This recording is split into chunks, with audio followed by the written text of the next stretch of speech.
Super.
Más para arriba de Gregorio. No, te la vais, ahí, está ahí. Ahí. Usted está ahí, ¿eh? ¿Esta misma? Sí.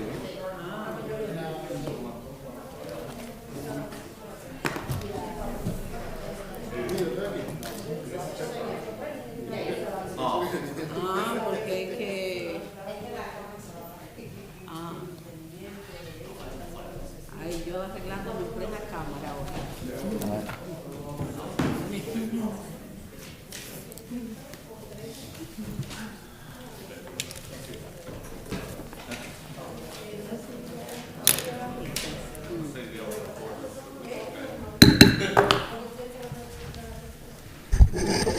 Good evening, and welcome to the Ordinance Committee meeting. Today is Tuesday, April 8th, 2025. I'll ask the clerk to please call the roll. Councilor Gregory del Rosario, Present. Councilor Selena Reyes, present. Councilor Fidelina Santiago, noted absent. And Chairman Mark LaPlante. Present.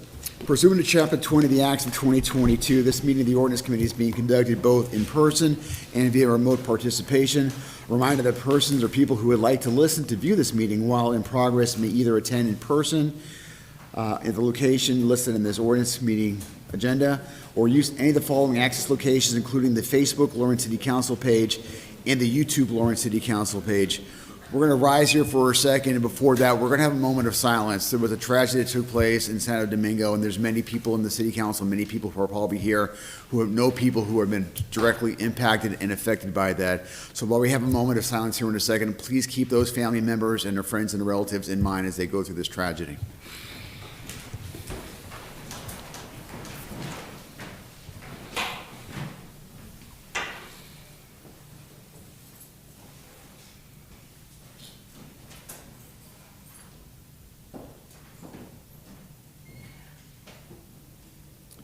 Thank you. Will you please join me in the Pledge of Allegiance? I pledge allegiance to the flag of the United States of America and to the republic for which it stands, one nation, under God, indivisible, with liberty and justice for all. Clerk, will you please call the roll for Councilor Santiago? Councilor Fidelina Santiago, Present. All right, councilors, we have a very full agenda this evening. We have a lot of cabs and liveries that we're going to go through license. That's going to take a little bit of time. I do want to go through, but beforehand, I do see that Mr. Ruiz is here. As we normally do, we go through our city officials that are here first, because today's Tuesday. They start at 8:30 in the morning. They're here all day. We then go to the folks who are listed here. I went through the room to see who's available, so I wrote them all down, so we're going to go through them. And then the cabs are going to be, and the police department is probably the last thing out of all that stuff. So I do see on our tabled matters.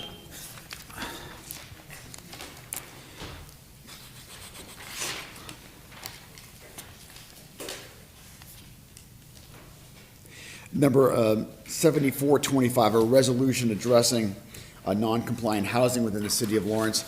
If there's no objection, I'll ask Director Pat Ruiz of the Inspectional Services Department together. Let me set the table, councilors. So I put this on the agenda. The reason why I did was that, you know, we are dealing comprehensively with our housing stock, with our populations, and we're also dealing with what that all means with parking, what that means with schools and educational facilities, what it deals with trash pickup, et cetera. The list goes on and on. But housing is the key part of this, and what we don't know necessarily is how many dwelling units that we have that may not comport with our current ordinances. And so I put something on the agenda. It's the background is in the resolution that I drafted, but I also asked Director Ruiz to be here today to kind of start the conversation. We're not going to get to a resolution today, but the idea behind this is to understand what we have as tools today, and then if those tools are working, let's know about that. If the tools aren't working, what do we need to either change the tools, or what do we need to do to provide support to make those tools work? So, Director Ruiz, I asked you to come here today, and I thank you for being here. I hope you're feeling better. Yeah. And talk to us a little bit about housing stock, and what do we know from your perspective of ISD regarding all the housing stock that we have, apartments, I'm thinking primarily, not necessarily single-family homes, that may have apartments that are, I'm going to use the right words here, non-compliant housing. Yeah. Good evening, councilors. Thank you for inviting me. So in Lawrence, where much of the housing stock is older, many of the property requirements for maintenance and repairs the properties that, has passed, hasn't passed the required inspections. So the Inspectional Services Department, we have a rental registration ordinance that was passed back in, I think it was maybe 2015, I think it was. So, in my opinion, I was there then for 4 years. It hasn't worked. I think that we should, rewrite the ordinance. There's a lot of fees in there. It hasn't been really, what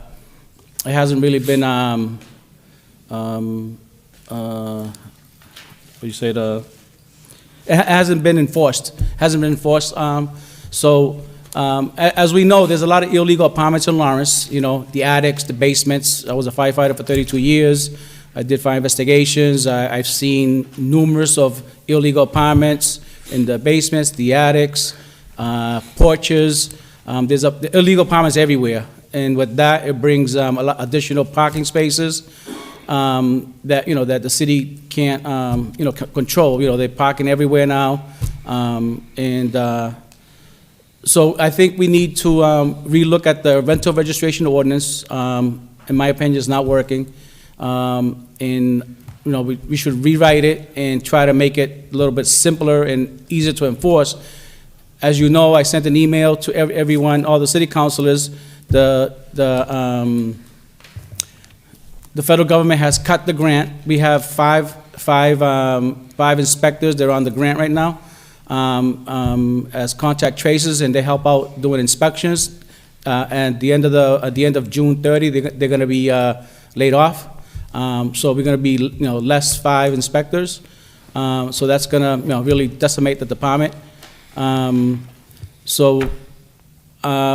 think we need all the parties to sit down together and try to figure this thing out. I can't do it by myself, and maybe we could, have a seat and talk about this. Maybe change the regulations. Maybe change, the ordinance. Change it around. There's a lot of different ordinances around that I've looked at.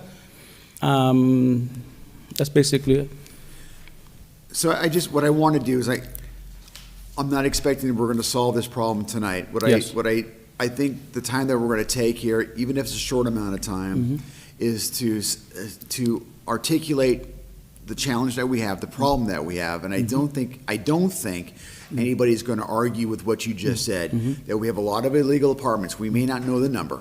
Yeah, we don't know the number. We know that that's causing, that there's a ripple effect of issues. I mean, I remember when I was acting mayor in February of a couple years ago, there was a Crosby Street fire at Easter time. Yes. There was one apartment complex where there were 60 people in there. Yes. One. And thank goodness, thank God, nobody was hurt and there was no fatalities. It was amazing that nothing, I mean, Yeah. it was property damage for sure. But what we're we're facing this issue, we're facing this issue of trying to provide housing, but yet there's not enough, and then people are jamming folks in, and it's not safe as well. And so it's causing one tool problems. is, the governor signed a new law addressing accessory dwelling units. They call them ADUs. So anybody that has a single-family home, they are able to build a 900 square unit,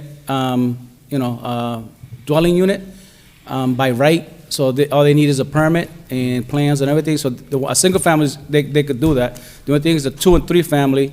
Right now, we went in front of planning to change, the planning board.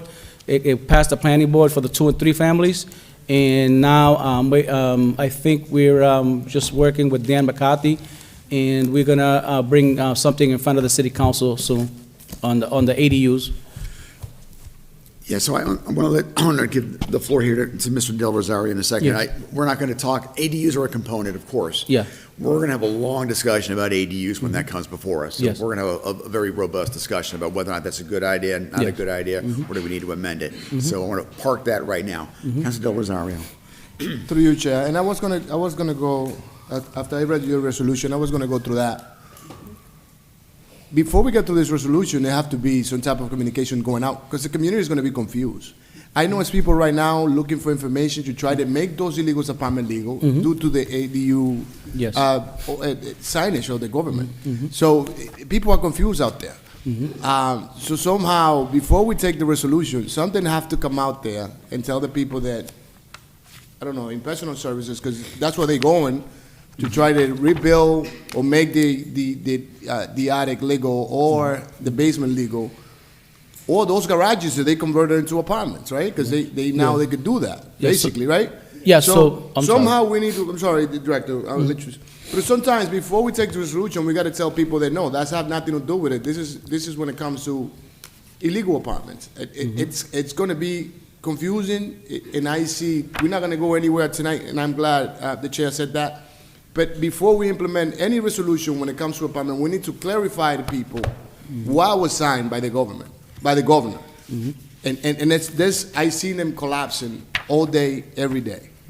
Yeah, so once that passed, we created a flyer. We've been handing to everybody that comes in to pull a permit. We put it on Facebook. We went in front of planning for it. We're going to come in front of city council to address that. So we're doing everything we can to publicize that. That's, just one solution. There's many other solutions. And so once, right now we know they're there. The people are living in the basements. We've seen it. Every time we have a fire, we have tons of families. They're getting charged, I think it's like $800 just for a room. So, they're paying a lot of money for these little rooms, and they don't have anything. We take the owners, the people that do this, we bring them in front of the Board of Health, and make them, either get rid of the illegal apartments. It's a real big issue, all over, the big cities in Massachusetts. Council Vice Chair. Thank you.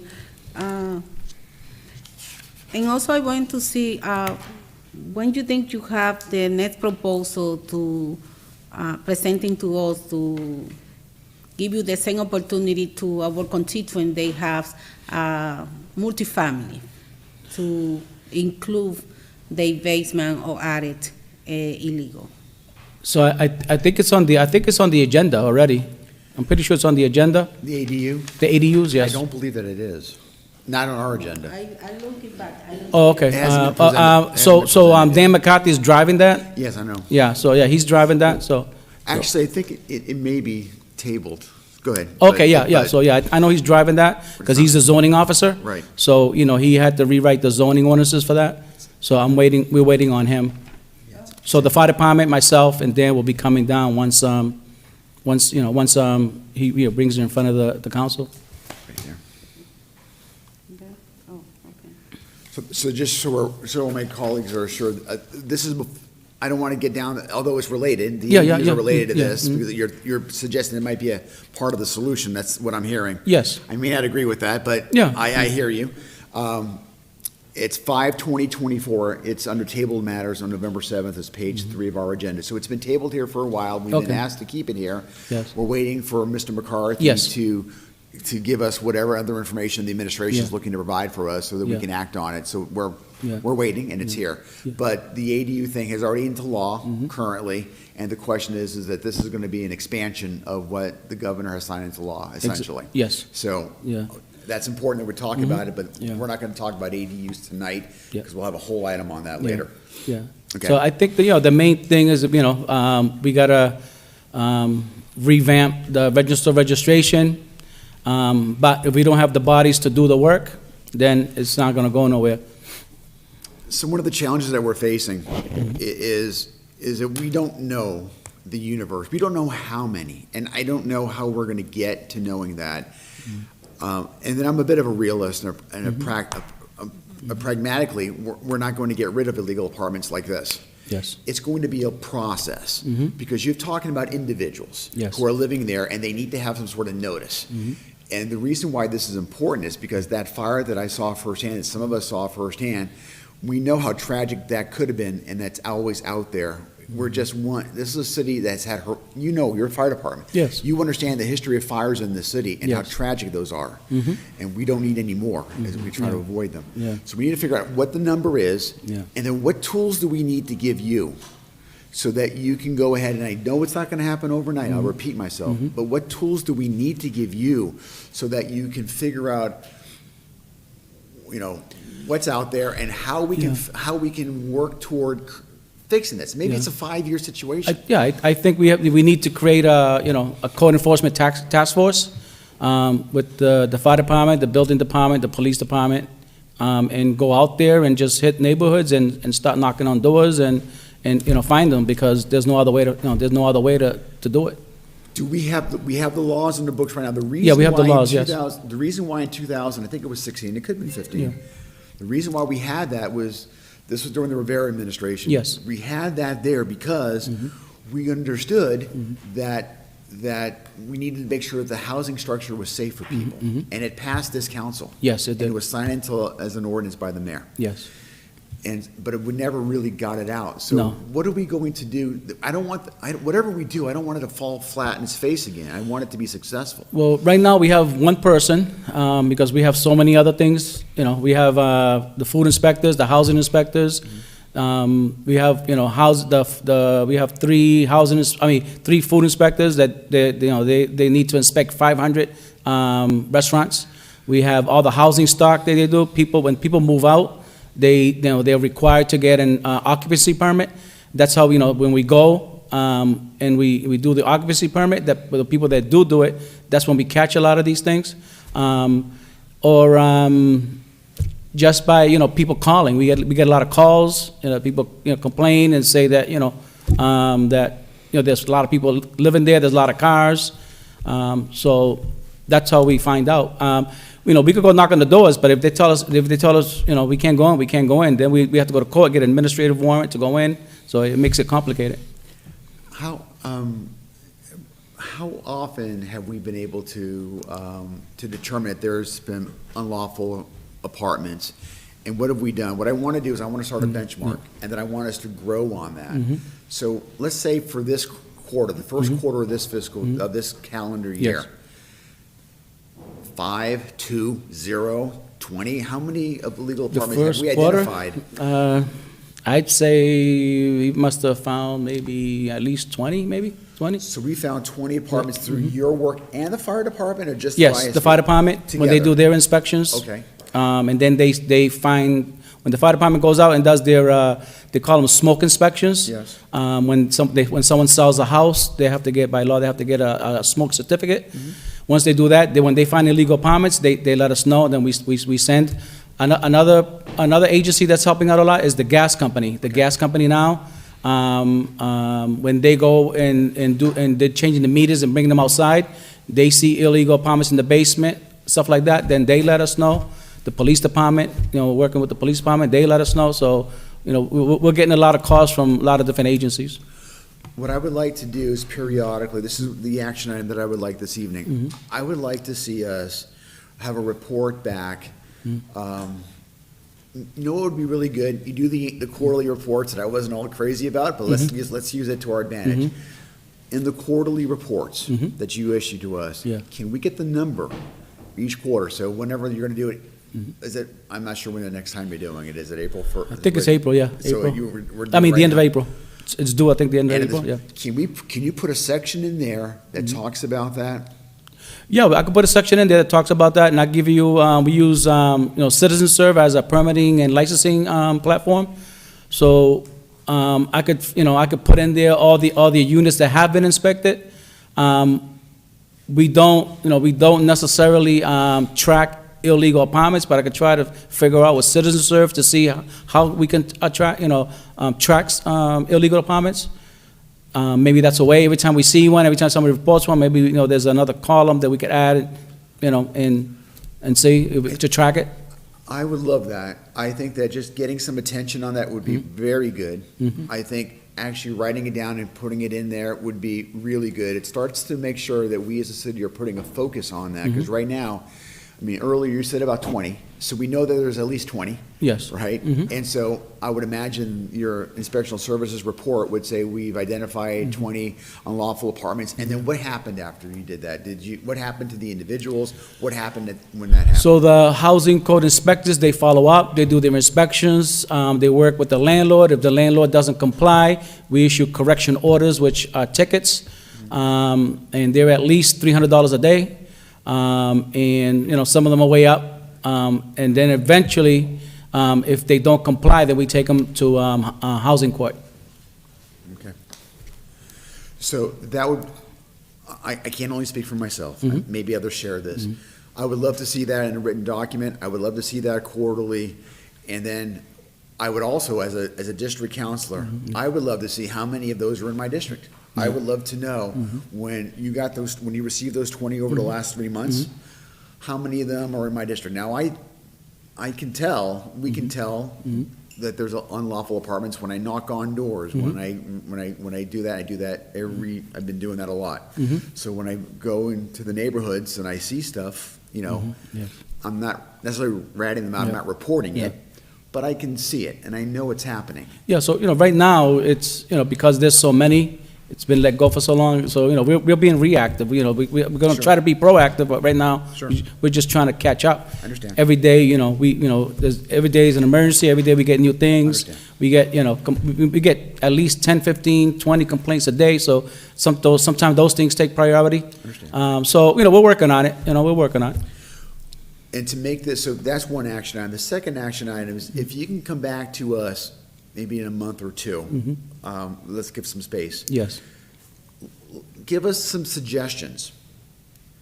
Maybe other communities who are similar to our city have done something that's been working for them. Yes. I would like to, if we're not going to implement our current law, we need to get rid of it. Yes. Having a law in the books that we're not abiding by it's Yeah, so- but finding something that works. Let's find out something that works. I think it works simplified. It was too complicated, too many fees, too much administrative work. We don't have the administrative staff you need something to get that, and the enforcement prosecutor, and, we could, get that going and work together. So let's make that an action item. Now, we would not, so if you bring that to us, some of your suggestions as to things that you think should be tweaked, we wouldn't need to enter that as a new item, but I think having the conversation among the four of us here would be a good sounding board. You got 3 district counselors, you have an large council, you've got a pretty good breadth of a sounding board, north and south sides, good combinations right here. So if you could bring that to our next, at another meeting, and Okay. have that rate, let me know when you're ready for that. Okay. And then we can have a discussion, and then if it works really well, we can introduce that as a new item. Okay. And then go through the proper mechanisms to change Sure. the ordinances if we think that's the right way to go. Yeah, Can you- well, I've been working on the ordinance. Okay.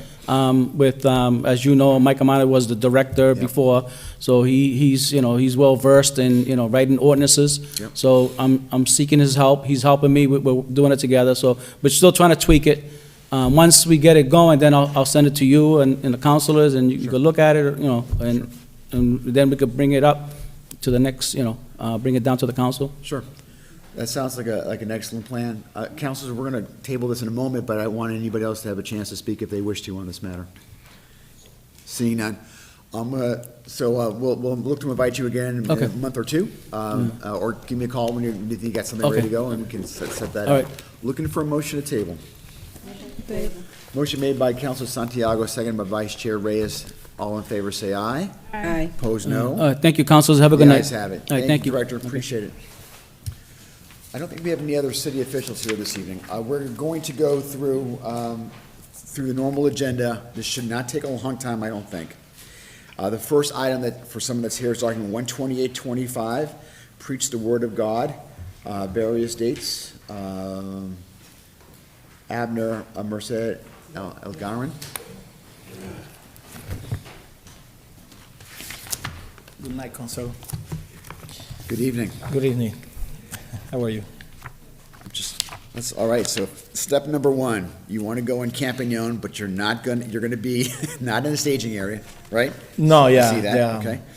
The city clerk, she explained to me that they're gonna do construction on those days. So she said that we can use like a site on the side. So it's not gonna be the same event that we used to do like last year. Okay. But we're gonna try to do something, but no with chairs, no with nothing. I'm looking, one of the most important places to go is make sure the place is available. Did you get okayed by the Recreation Department? No, because always they said to come here first, then after here we go over there. Okay. Who said that to you? Last year they do the same thing. They said that to you? They said, Yeah. come here first? Well, you Yeah. have to come here, so that's true, but you also, Yeah, we had the approval, then we go over there. Last year I come two times. Like, let's say today and then Yeah. next week I have to come again because the other one, I don't know, is it gonna be the same thing this year? well, just so you understand the process, and for others who may not be familiar, so the process is, you really should fill out the citizen service to the best of your ability to try to get the sign-offs. Because what we do is what we look at the sign-offs, we make when I say we, the council, this is the committee of the council. Yes. So we make a recommendation to the full council, of which we all serve on. And we say to the full council, we have all the sign-offs, everything seems to be in order. We recommend that we provide a permit for this group, for this date, at this time. So you would come today, and then if we move it up, the next meeting is next Tuesday, which is why you're coming twice. Yes. Once to us at the committee, and the second time to the full council. So, what I want to clear up is that you should have most of the stuff filled out with the going, and it looks like you have. You got approved on some of the stuff. So I'm just looking for the recreation. You might have gotten it approved. Let me see. Is anybody see recreation on here? Yeah, because sorry to interrupt you, ahead, also that's we got other dates. It's not just that day. We got all the days on the agenda. It says starting on May. So there's more days around. Because we go all around, like other parks around, to preach. Lowell Street with Oxford, the Reviviendo Park. I got the list over here too. Campus Square,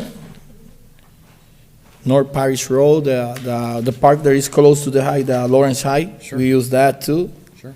Plainsman Park, that is around White Street and Chestnut Street. And also, we're gonna use around where the church is. Our church is located at 4648 Fifth Street.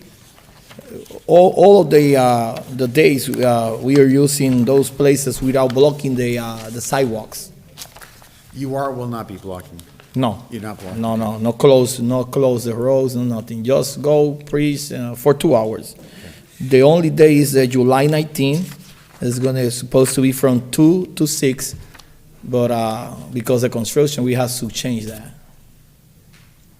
So it's from 2 to 6 or a different time? Yeah, it's from 2 to 19. 2 to 6, 2 to but 6. yeah, it's gonna be construction around. Maybe we do it, we get the 2 to 6, but maybe we end at maybe 4, 5.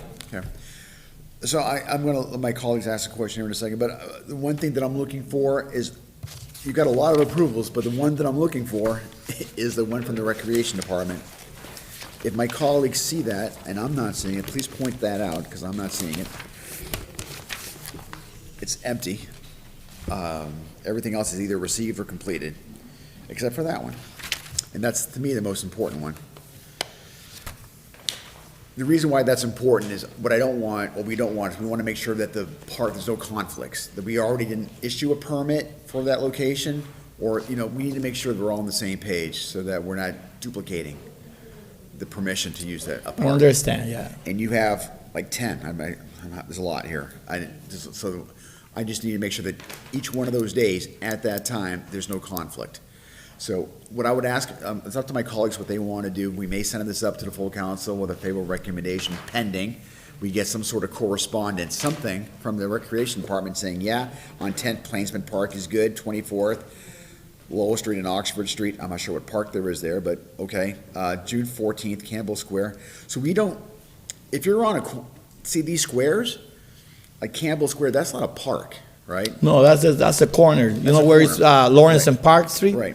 There is a big parking. We do like twice last year, twice.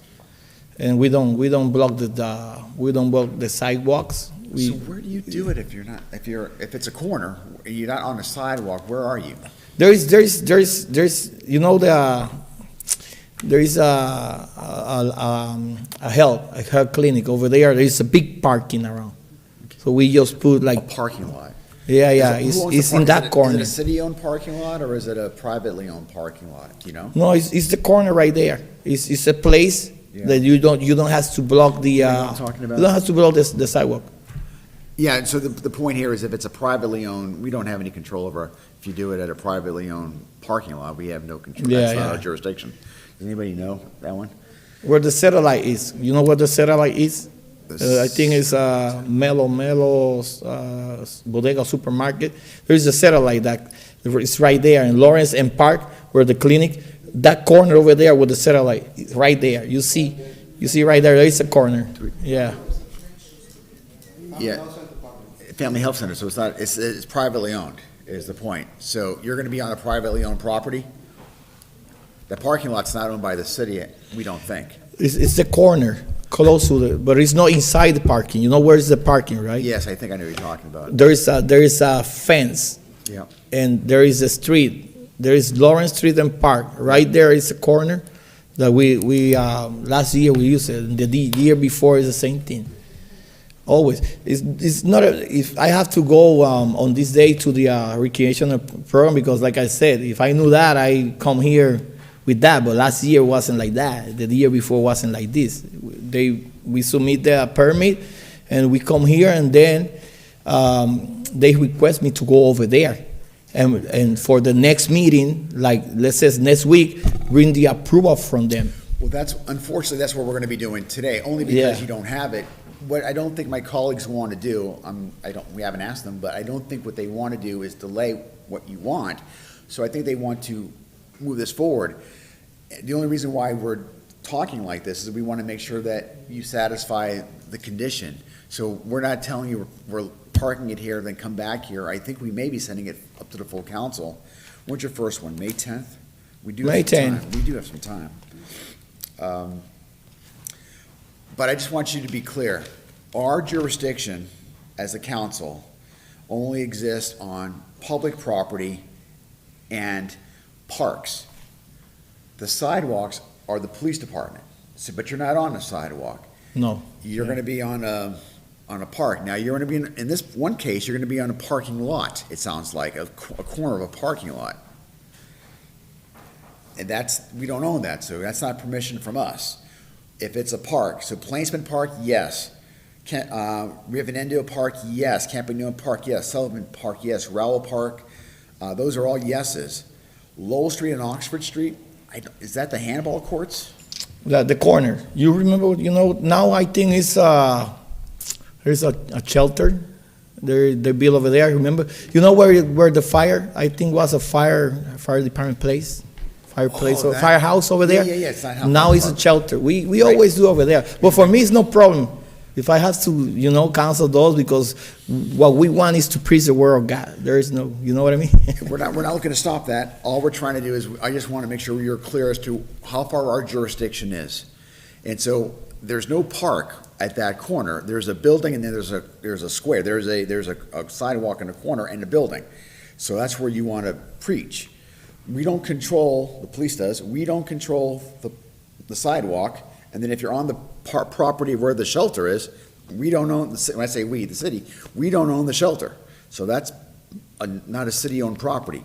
So if you do something there, we can't give you permission for something we don't own. I understand. All we can do is we look at the parks, that we can do. Right. So, I got a picture coming. Which one is that? Okay. So there's a little grassy knoll right there. You all see that? I'm gonna Was- presume we own that. What's that, that square, campus square? Campbell. Yeah, that's where. And we always go over there and clean. We always found out trash and we Yeah. bring bags and we clean and do better. In the other place that we were talking about in Lawrence, Lowell Street and also, we always ask the person over there. Even they gave us power. They let us use the power, you know what I mean? And yeah, we always talk to them. Is they with them are good and they, Right. but there's no problem. There's going to be a problem with that. So no. So in that particular one, based on the picture that we just saw, so there's a parking lot, there's a bench with some grass, and then there's a sidewalk. So yes, the bench with the grass, probably owned by the city, because we've got a bench, we got a marker Yeah. there, we probably own that. So yeah, we do need to give you permission if you're gonna be on the grass section, so yes. But it still remains the same. Can you go back to recreation, and just to make sure, I'm pretty sure no one's using that particular square that day, but can you, on all of these that you're looking for, if it's a grass or a park, just make sure it's not being utilized and get something and bring it to the next city council meeting. Can you do Yeah, that for sure. us? Super. Sure. That's all we're looking for. So I'm looking for, council, you can make the motion, you heard the discussion. So- Question. Discussion. Go ahead. Question that I had for you, and also anybody from churches looking for permission. But I have this question for you. Speakers. Are you going to be using speakers? Yeah, two speakers.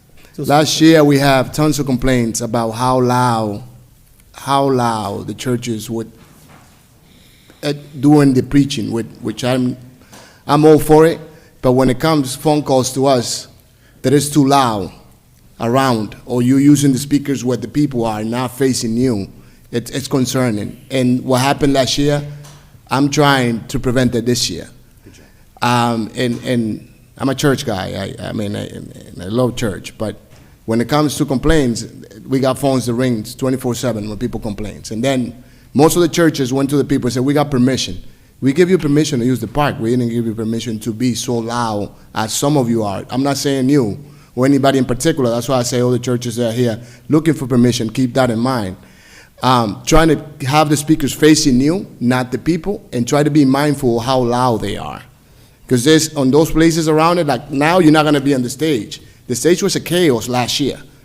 When the people were on the stage, there was 2 or 3 churches on the park, and none of them wants to take blame for the noise there was. And it was outrageous, because I went to an activity at the park, and the activity that we were doing was called Fatherhood, Daddy Day. We couldn't listen to the message that gentleman was saying to the fathers that were there on that day, because the church was so loud. After that I went home, police was called, we were called all day.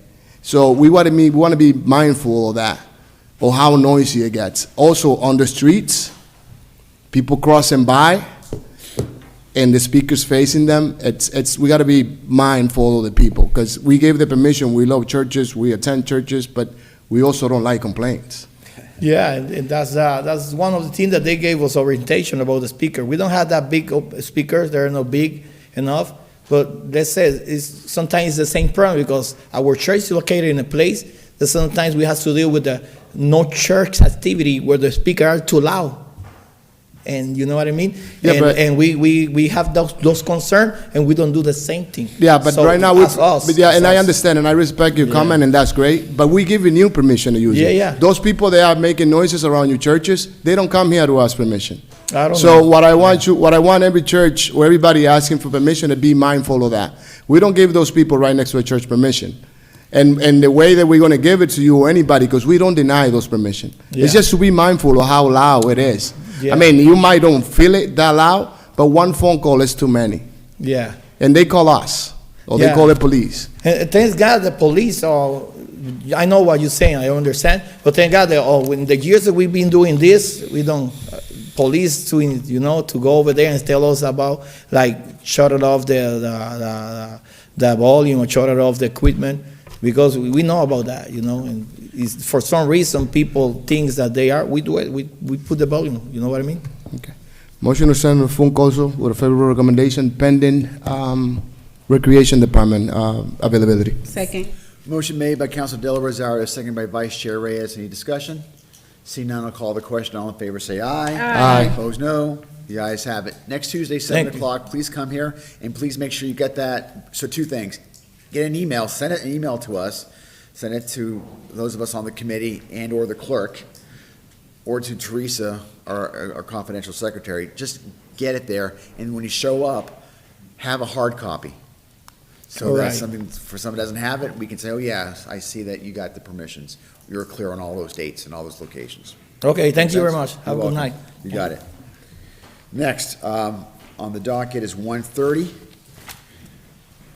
25 One Voice Walk and Celebration, June 21st at O'Connell Park. Good evening. Good evening, sir. I don't expect too much English. Can I call my friend and he can? Okay. Sure. Thank you.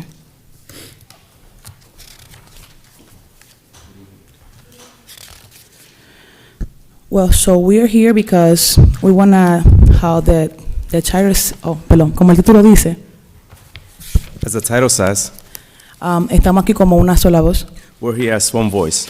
So, así que lo que queremos hacer es una marcha a favor de los jóvenes. So what we want to do is a walk in favor of the youth in Lawrence. Y esta marcha empieza en la 774 de la S Street. So this will start at 773 Essex Street, 774. Toma toda la S Street. We'll go all the way down Essex Street. Tomamos entonces la calle de la Union. Then we'll take Union Street, Cruzamos el puente Dock. go across the bridge, Y terminamos con una tipo concierto en el parque de O'Connor. and this will finish with a concert type like event at O'Connor Park. So, lo que queremos hacer no es solamente una actividad, sino queremos llamar la atención de los jóvenes de nuestra comunidad. We don't just want to do an activity, but call the attention to all the youth in Lawrence. Y estamos aquí porque como líderes de jóvenes, yo soy líder de jóvenes en mi iglesia, él también es líder joven y tenemos un equipo grande. And as youth leaders, we have a big team, and what we want to do Así que nuestros jóvenes lo hemos visto pasar por situaciones y también ellos nos cuentan que las mismas situaciones que ellos pasan están en sus escuelas y con sus amigos. is with all the other youth leaders in Lawrence gather, seeing everything that is happening in the city and the issues. We want to gather everyone together. Así que lo que estamos haciendo es tratando de como iglesia responder a esa necesidad y esa necesidad tiene mucho que ver con lo emocional y alguien que le escuche y queremos responder a eso y queremos hacer esta marcha como primera instancia para llamar la atención de ellos. So there's a lot of need in the city, emotionally. We see it all the time. And sorry about my translation. She speaks too fast. But we see a lot of need in the city, and what we want to do is just bring this event and bring awareness of what's happening. Así que la marcha no es un evento como tal, pero es como un inicio de llamar la atención de esos jóvenes para luego ofrecerle ese granito de arena y aportar a esa causa. So it's not just an event, it's an initiative for us to catch their attention and plant a seed in their hearts. Bien, ese es. So just so we're clear, The police department has jurisdiction over the parade route. So the streets, the sidewalks, you may have heard a little bit of the conversation. So all we are going to be discussing tonight is the end of your, end of the parade Yep. march, which is at O'Connell Park. Okay. My colleague wants to say something, so go right ahead. No, it was about that. It was about crossing the streets, directing traffic. How's that gonna happen? But we don't have nothing to do with the march, so we don't have nothing to do with the march. Podemos contestar. Does that make sense? So we have they're here for a different reason tonight, but you might be able to get some attention from them if you ask, and might be able to help you out a little bit, give you some direction, who to talk to, how to do that. They might have, they might be able to help you out, so we're not gonna help you on that. But we can try to work with you on O'Connell. So on O'Connell Park, the same question you may have asked before, have you gone to the recreation department? Did they give, I don't see an okay from them. Did you talk to the recreation? Nosotros sometimos la aplicación We submitted an application, y esperamos que nos dieran la llamada para estar aquí. and we waited for the call to be here. Ahora mismo parte del equipo de trabajo está chequeando en la aplicación y no sale si pasó por el departamento de recreación. So part of the team is looking to see if that came up, Justo ahora. but they don't see anything as of yet. What day is this? This is June. We got a little bit of time. You're good because we got some time here. So colleagues, we have a couple things. We can table it here. We can move it up. We can wait. I want to get we should all get recreation department's approval, of course, first. So I'm good either way, council. We can. Through your chair, table or so, we can move it up. so why is the process the way it is now? Why they come in here and then they go over there? When they should be getting the okay from the recreation and then getting it over here, but that's okay. ¿Podemos explicar el proceso de cómo sería? No, está bien, tranquilo. 774 Exeter Street, are you guys part of the church? We have a lot of friends that go to that church, yes. Okay, and why is that, why is getting out of there? Just a question, because I belong to the church, so that's what the church that I just said, so I just want to know, because I don't know nothing about it, but maybe because I'm not you, I'm one of the youth, you know, so, but I want to know if Pastor Taveras is involved, who's involved in all of that, even though he's not part of the youth either, but. Yeah. My name is Graciela, and I represent Amedal. Amedal is also back in this youth. Over here. You got to speak it to the mic. This is a public meeting. Once again, my name is Graciela. I was a pastor of Iglesia de Cristo Río de Agua Viva, pero en este momento represento a Amedal junto con los jóvenes. Representamos el Comité Juvenil de Amedal. Can you do translation, please? So she's part of Amedal, Yep. and she basically Amedal is working out with the youth in the city. And I was a pastor here in Lawrence as well. I'm sorry, I forgot. Mr. Del Plante, yeah, my name is Graciela once again. I was Yep, a got pastor that. of the church Cristo Río de Agua Viva here in Lawrence.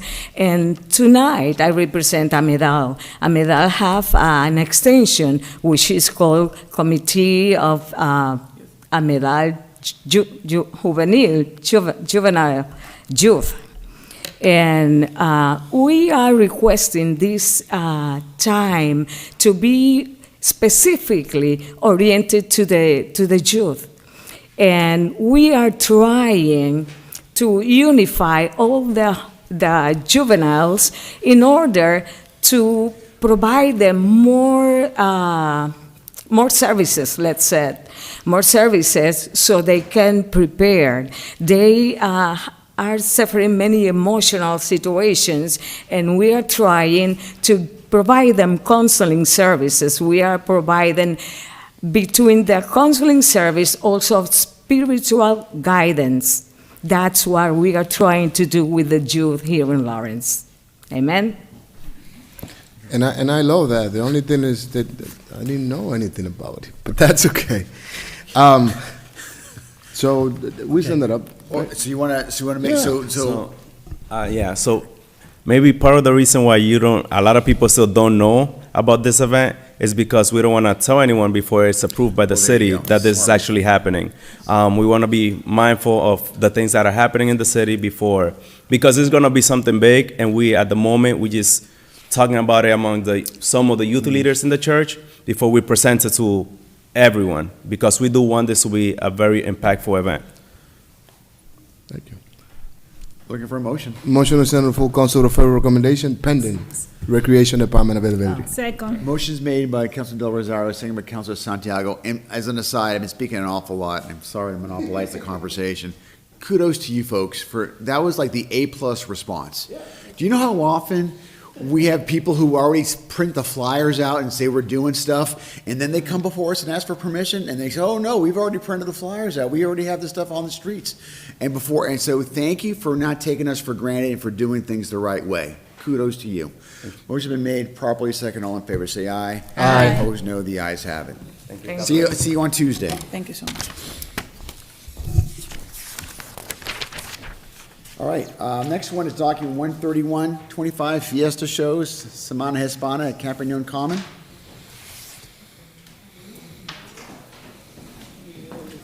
Speaking.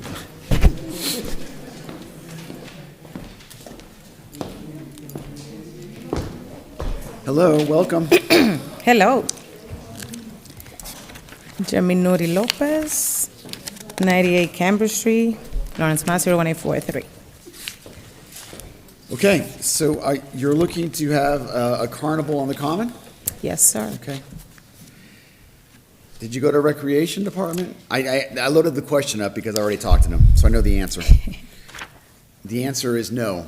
They told me you have not talked with them, so I'm not going to lead you to a bad place. So, Recreation Department has not talked to you about having a carnival on the common, Yes, we have. okay? And what was the response from them?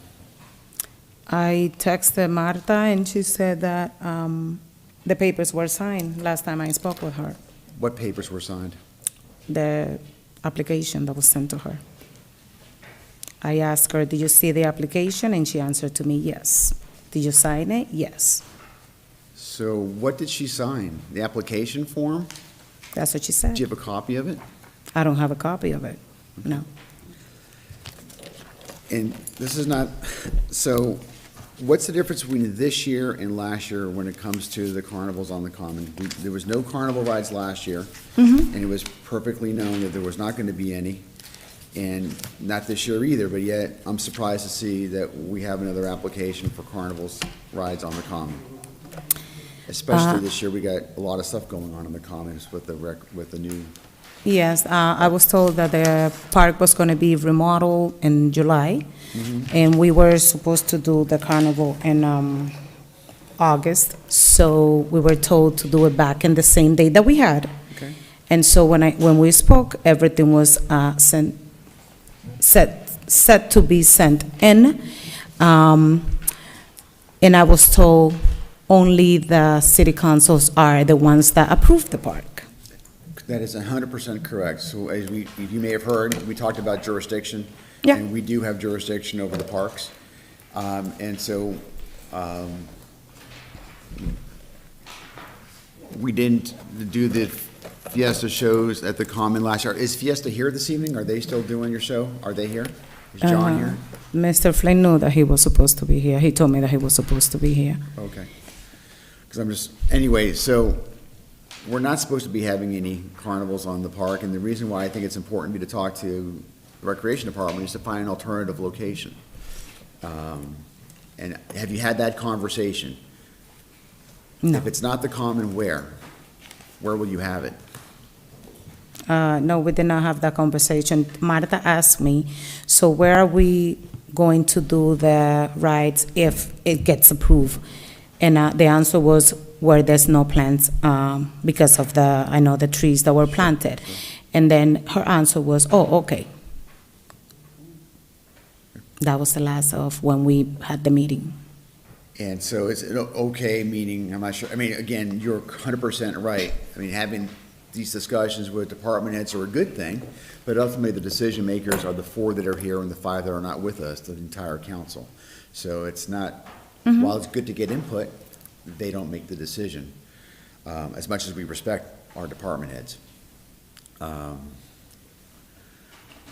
I think my colleagues know how I feel about this for a number of years now. This is not the first time, so anybody have any comments, questions, on this matter or a motion?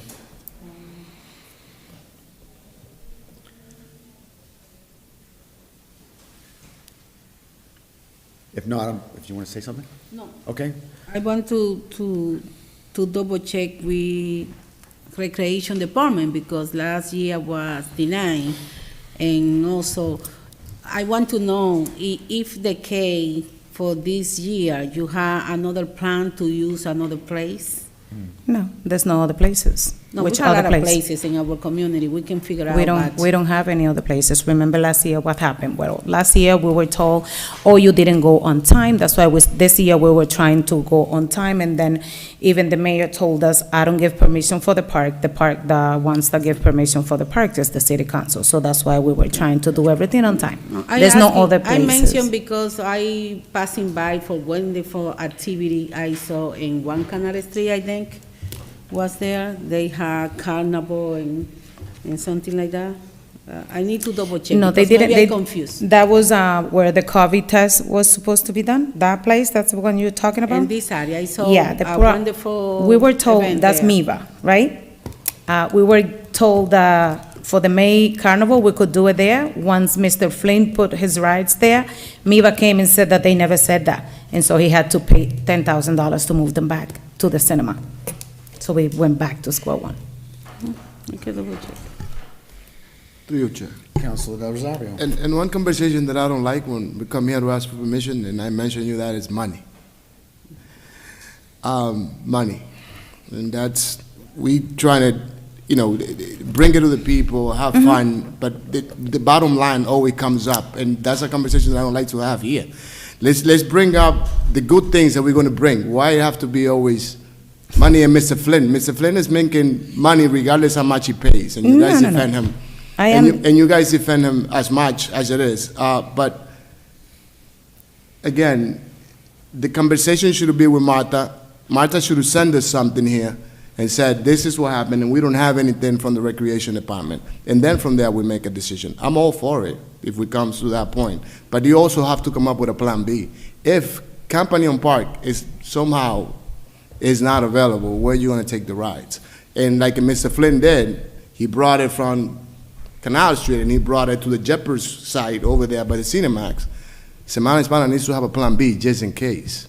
And right now, it's like, this is the only place that we have, and that's the only, is that place or no other. So let's go back to Martha and say, Martha, send the city council something in writing.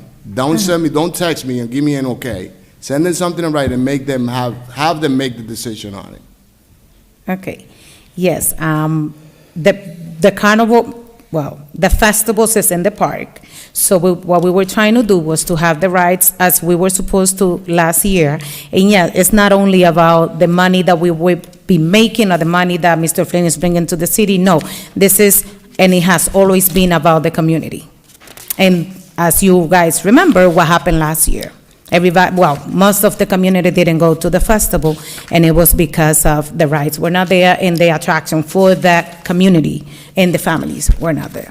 That's all. But last year we had the same conversation. I'm going to lose $10,000. Mr. Flynn is Mr. Flynn is not going to make $20,000. Now Mr. Flynn put the machine somewhere, but he have to pay $10,000 to move No, that was the problem with MIVA. But yeah, when she mentioned. But I'm saying, at the end of the day, that's all I'm hearing. What I'm hearing is what I don't like to hear. It's, But that's what happened, Mr. Petros. Mr. Flynn also should have a plan B just in case things don't go as planned.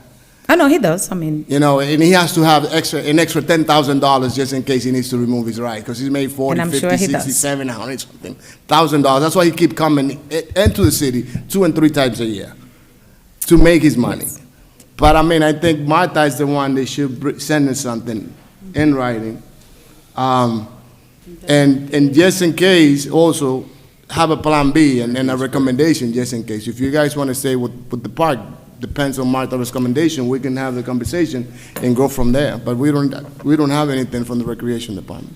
in writing. Which we also had a meeting, so that's why to my surprise, when Teresa called me and told me, so I called Ederly and I left the message, because to me, everything was fine, and everything was all set. No, it's all set in the agenda. No, I'm not talking about the agenda, Well, I'm when it talking comes, about well, the Teresa calls you application. when your item is in the agenda for you to be No, present. besides that, because she told me there's something that is not approved from one department, so call Ederly, and I did. When we met with, with Jay, we met at the center, and everything was set, and that's what I'm saying, so to me, this is all new. And what I Then recommend, they never do. and if you have seen me here, what I recommend to people, not just Manipana, even the church, I say, when you go to recreation, tell them to email us something and have a copy on your hand. This is what we talked about. If we don't get the email, you have it on your hands. Because right now, like you said, there's nothing here that you had a conversation with Martha when also, I'm gonna assume, Martha is instructed not to have any machines on the park, so I don't know why she gave you the okay. And that's why we need it in writing. Okay. Okay. Chair. You want to speak? Councilor Santiago. Good evening and welcome. Thank you. I think you have to show us like, proof. You have to bring the paper. If she says something, you have to show us, because we need to make the decision with the proof. I am on favor of Semana Hispana, but we need the proof. And another thing we need to say is about, we remember how everything was last year, but now that's another year, another opportunity to do the activity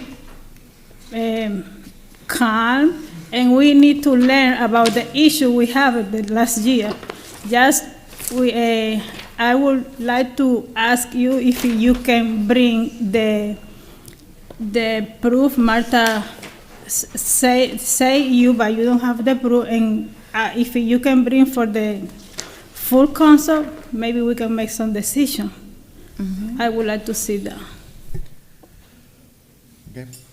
So my understanding now is that Marta is the one that approved the park, it's not you guys. Is that what you're saying? Martha doesn't approve. We approve the park.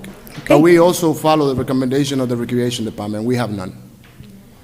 Okay, got it. Availability and recommendation from the recreation department. You heard me talking to the church and also asking the chair why I think it's backwards, why they don't go to recreation department, bring proof of what the conversation or whatever paperwork. You have more than the stuff ready approved here in your application, but we don't have anything from the recreation department. Interesting. Okay. Are we looking for a motion to table? Motion to table? Motion made by Council Vice Chair, seconded by Councilor Santiago. All in favor, say I aye. didn't second that. I'm sorry. I second it. I'm sorry. You second seconded. Who did I say? I second it. Let's try that. Let's rewind, pretend it didn't even happen. Motion was made by Council Vice Chair Reyes, seconded by Council Del Rosario. All in favor, say aye. Aye. No. No. Roll call vote, please. Councilor Selena Reyes, Yes? Councilor Gregorio del Rosario, Yes. Councilor Filina Santiago. No. Chairman Martha Plan. Yes, the motion to table carries. Okay. Next item. Stick around, you got one more here, I think, don't you? You have one more? Document 132. 25, this is, again, the use of Semana Hispana, the Campagnon Common, on June 14th and 15th. This is everything but the carnival rides, right? This is just the festival portion of it? Okay. Motion to send on full council with a favorable recommendation. Second? Could you put a pending by the Recreation Department? 'Cause Pending the availability of recreation department. motion made by Council Del Rosario with a favorable recommendation pending a Recreation Department approval, but recommendation. Seconded by Vice Chair Reyes. Discussion. Just as a reminder, you can send that to us, or you can bring it next Tuesday, either way. Preferably both would be awesome, belt and suspenders. Oh, no, I'll get it tomorrow. Don't Okay, you but we worry. want to get it, so the question is, can you get it either, you can either bring it to us next Tuesday, or preferably email it to us as well? Yeah, Prior to. not a problem. Thank you. All in favor, say aye. Aye. Opposed, no? The ayes have it. See you next Tuesday. Thank you. All right. Good night. Okay. We have a lot of folks that are here for cabs and liveries. Thank you for staying awake for the whole time. It's not easy. I'm going to ask the police department if they can kind of be the MC on this. We have, I'm just looking for, here they are. I think they're all on here. So, Good evening, ladies good and evening. gentlemen. I guess we'll just go in order. It makes sense, right? So, is there, we're gonna go in order. This is on page 2 of the agenda. If there's no objection, we'll start with 10225, American Taxi, renewal of taxi livery. Is American Taxi represented here this evening? Yes, they are. Okay. Let me just pull up the document real quick.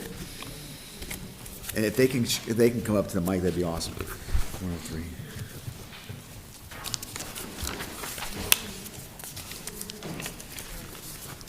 So just so we're clear, Sergeant, everything is signed off on here? Yes, everything, they're in compliance with everything. There's no issues with the police department. And so on this one right here, the certificate of inspection, there was a sign here that says if they have a occupancy permit, did you include that as part of the packet? This is American. Yes, sir. I have them at 49 Blanchard Street. It says here, I'm just looking at the cover page, and Oh. it has the application, and it has check marks next to them, and then it says certificate of inspection as an asterisk, and it says if your company has had an up-to-date occupancy permit, please make a photocopy and attach it to this application and ignore. It's kind of conflicting. but- Yes, they have to have it inspected every few years. So if it's expired, they have to have it re-inspected. It's not a yearly thing. But I guess it was just a question of whether or not they've attached it to this Okay. thing. Do they have, I'm looking through it now. for it. Certificate of inspection, is that the same thing Yes, as an occupancy permit? yes, Okay, so they do have it. Okay, every 5 years. okay.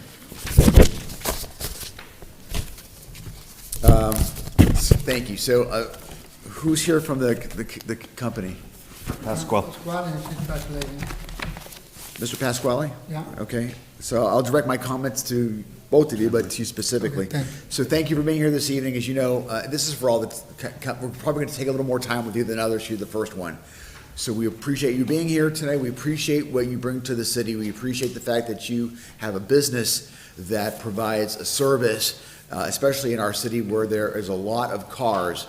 And if we can get people driving less cars and utilize your service, that actually reduces some of the struggles that we're facing as a city with parking and with congestion. So your service is important, so thank you. I'm going to start off with that. I haven't heard anything specifically about your company, nor about anybody's specific companies. I usually get information about there's a cab company and they're doing something. They don't tell me what the cab company is necessarily, so sometimes I don't have that at my fingertips. But what I wanted, and my colleagues will have their piece of the concern as well, but I just want you to hear from us, or at least from me. One of the things is the honking of the horns. La bocina. La bocina. No estamos tocando bocina. I'm sorry, I apologize. Is that we don't do the horns because we use an application? So you have an app that you have, Yeah. kind of like, I would be familiar with Uber or Lyft, where so Exactly. you don't honk horns, you just go ahead and you text the person or whatever. Exactly. That's brilliant, so that's awesome. All right, so this is less of a thing to you. Thank you for taking the 21st century leap in texting, that's awesome. So that's a big one. The second thing that I'm hearing a lot, or when I drive, is double parking. Now, the police aren't always around for that, but sometimes you'll have cars and cabs who are parked along the side, and it's a narrow street, and now nobody else can get by. And sometimes they're there for a while. Maybe it's less because of your company and you can text, and maybe they come out real quick, but that's a common concern or complaint that I've heard over some time. So I want to bring that to your attention. Que quería llamar la atención que a veces los choferes se parquean en doble parqueo, aunque con el sistema se manda el texto, pero que ese era una que yo quería explicarte. So I just, I would encourage you, as we go through this process, and this is for all the companies, frankly. I'm going to repeat myself maybe 8 times tonight because I don't want him to feel like I'm the only one picking on him. So, be more mindful, please, that we're all drivers in the city, and we have to be respectful of other people who are also trying to drive to get where they want to go. And I realize your service is important, but it's also be mindful that you got traffic and flow issues. And if people aren't there in a timely manner, you've got to move on, circle the block or do something, because people have got to continue doing whatever we need to get during the day. I'm not sure if you want to comment on that. You're welcome to if you'd like to. ¿Que tú quieres comentar? No, está bien, yo tengo. No. No? comments. Colleagues, any comments or questions? Okay, all right. All right, I'm looking for a motion that we send this up to the full council with a favorable recommendation to approve their license. So move. Second. Motion made by Vice Chair Reyes, seconded by Councilor Santiago. Discussion? Seeing none, I'll call the question. All in favor, say aye. Aye. Opposed, no. The ayes have it. Our full council meeting's next Tuesday. I invite you to come to next Tuesday's meeting in case another councilor may have a question. Al martes que viene a tu council. Okay, thank you. Thank you very much, sir. Thank you very much. Can I address the Oh, ordinance? sure, yeah, go ahead. As far as double parking goes, Yeah, it's it's everywhere, Yeah, I know. as you can see. Sure. It's the public and the taxis. Yes. And it's out of control. It's out of control in every city I go to. How we solve that every day it's tough. But I do have an agreement with the cab companies. I made, in one of the meetings, I said, listen, if you can stay there for about 30 seconds or so, maybe 45 seconds, but after that, you have to move. And I mentioned that to them before, Sure. and they all come to agreement with that. It's like a gentleman's agreement. Sergeant, go ahead.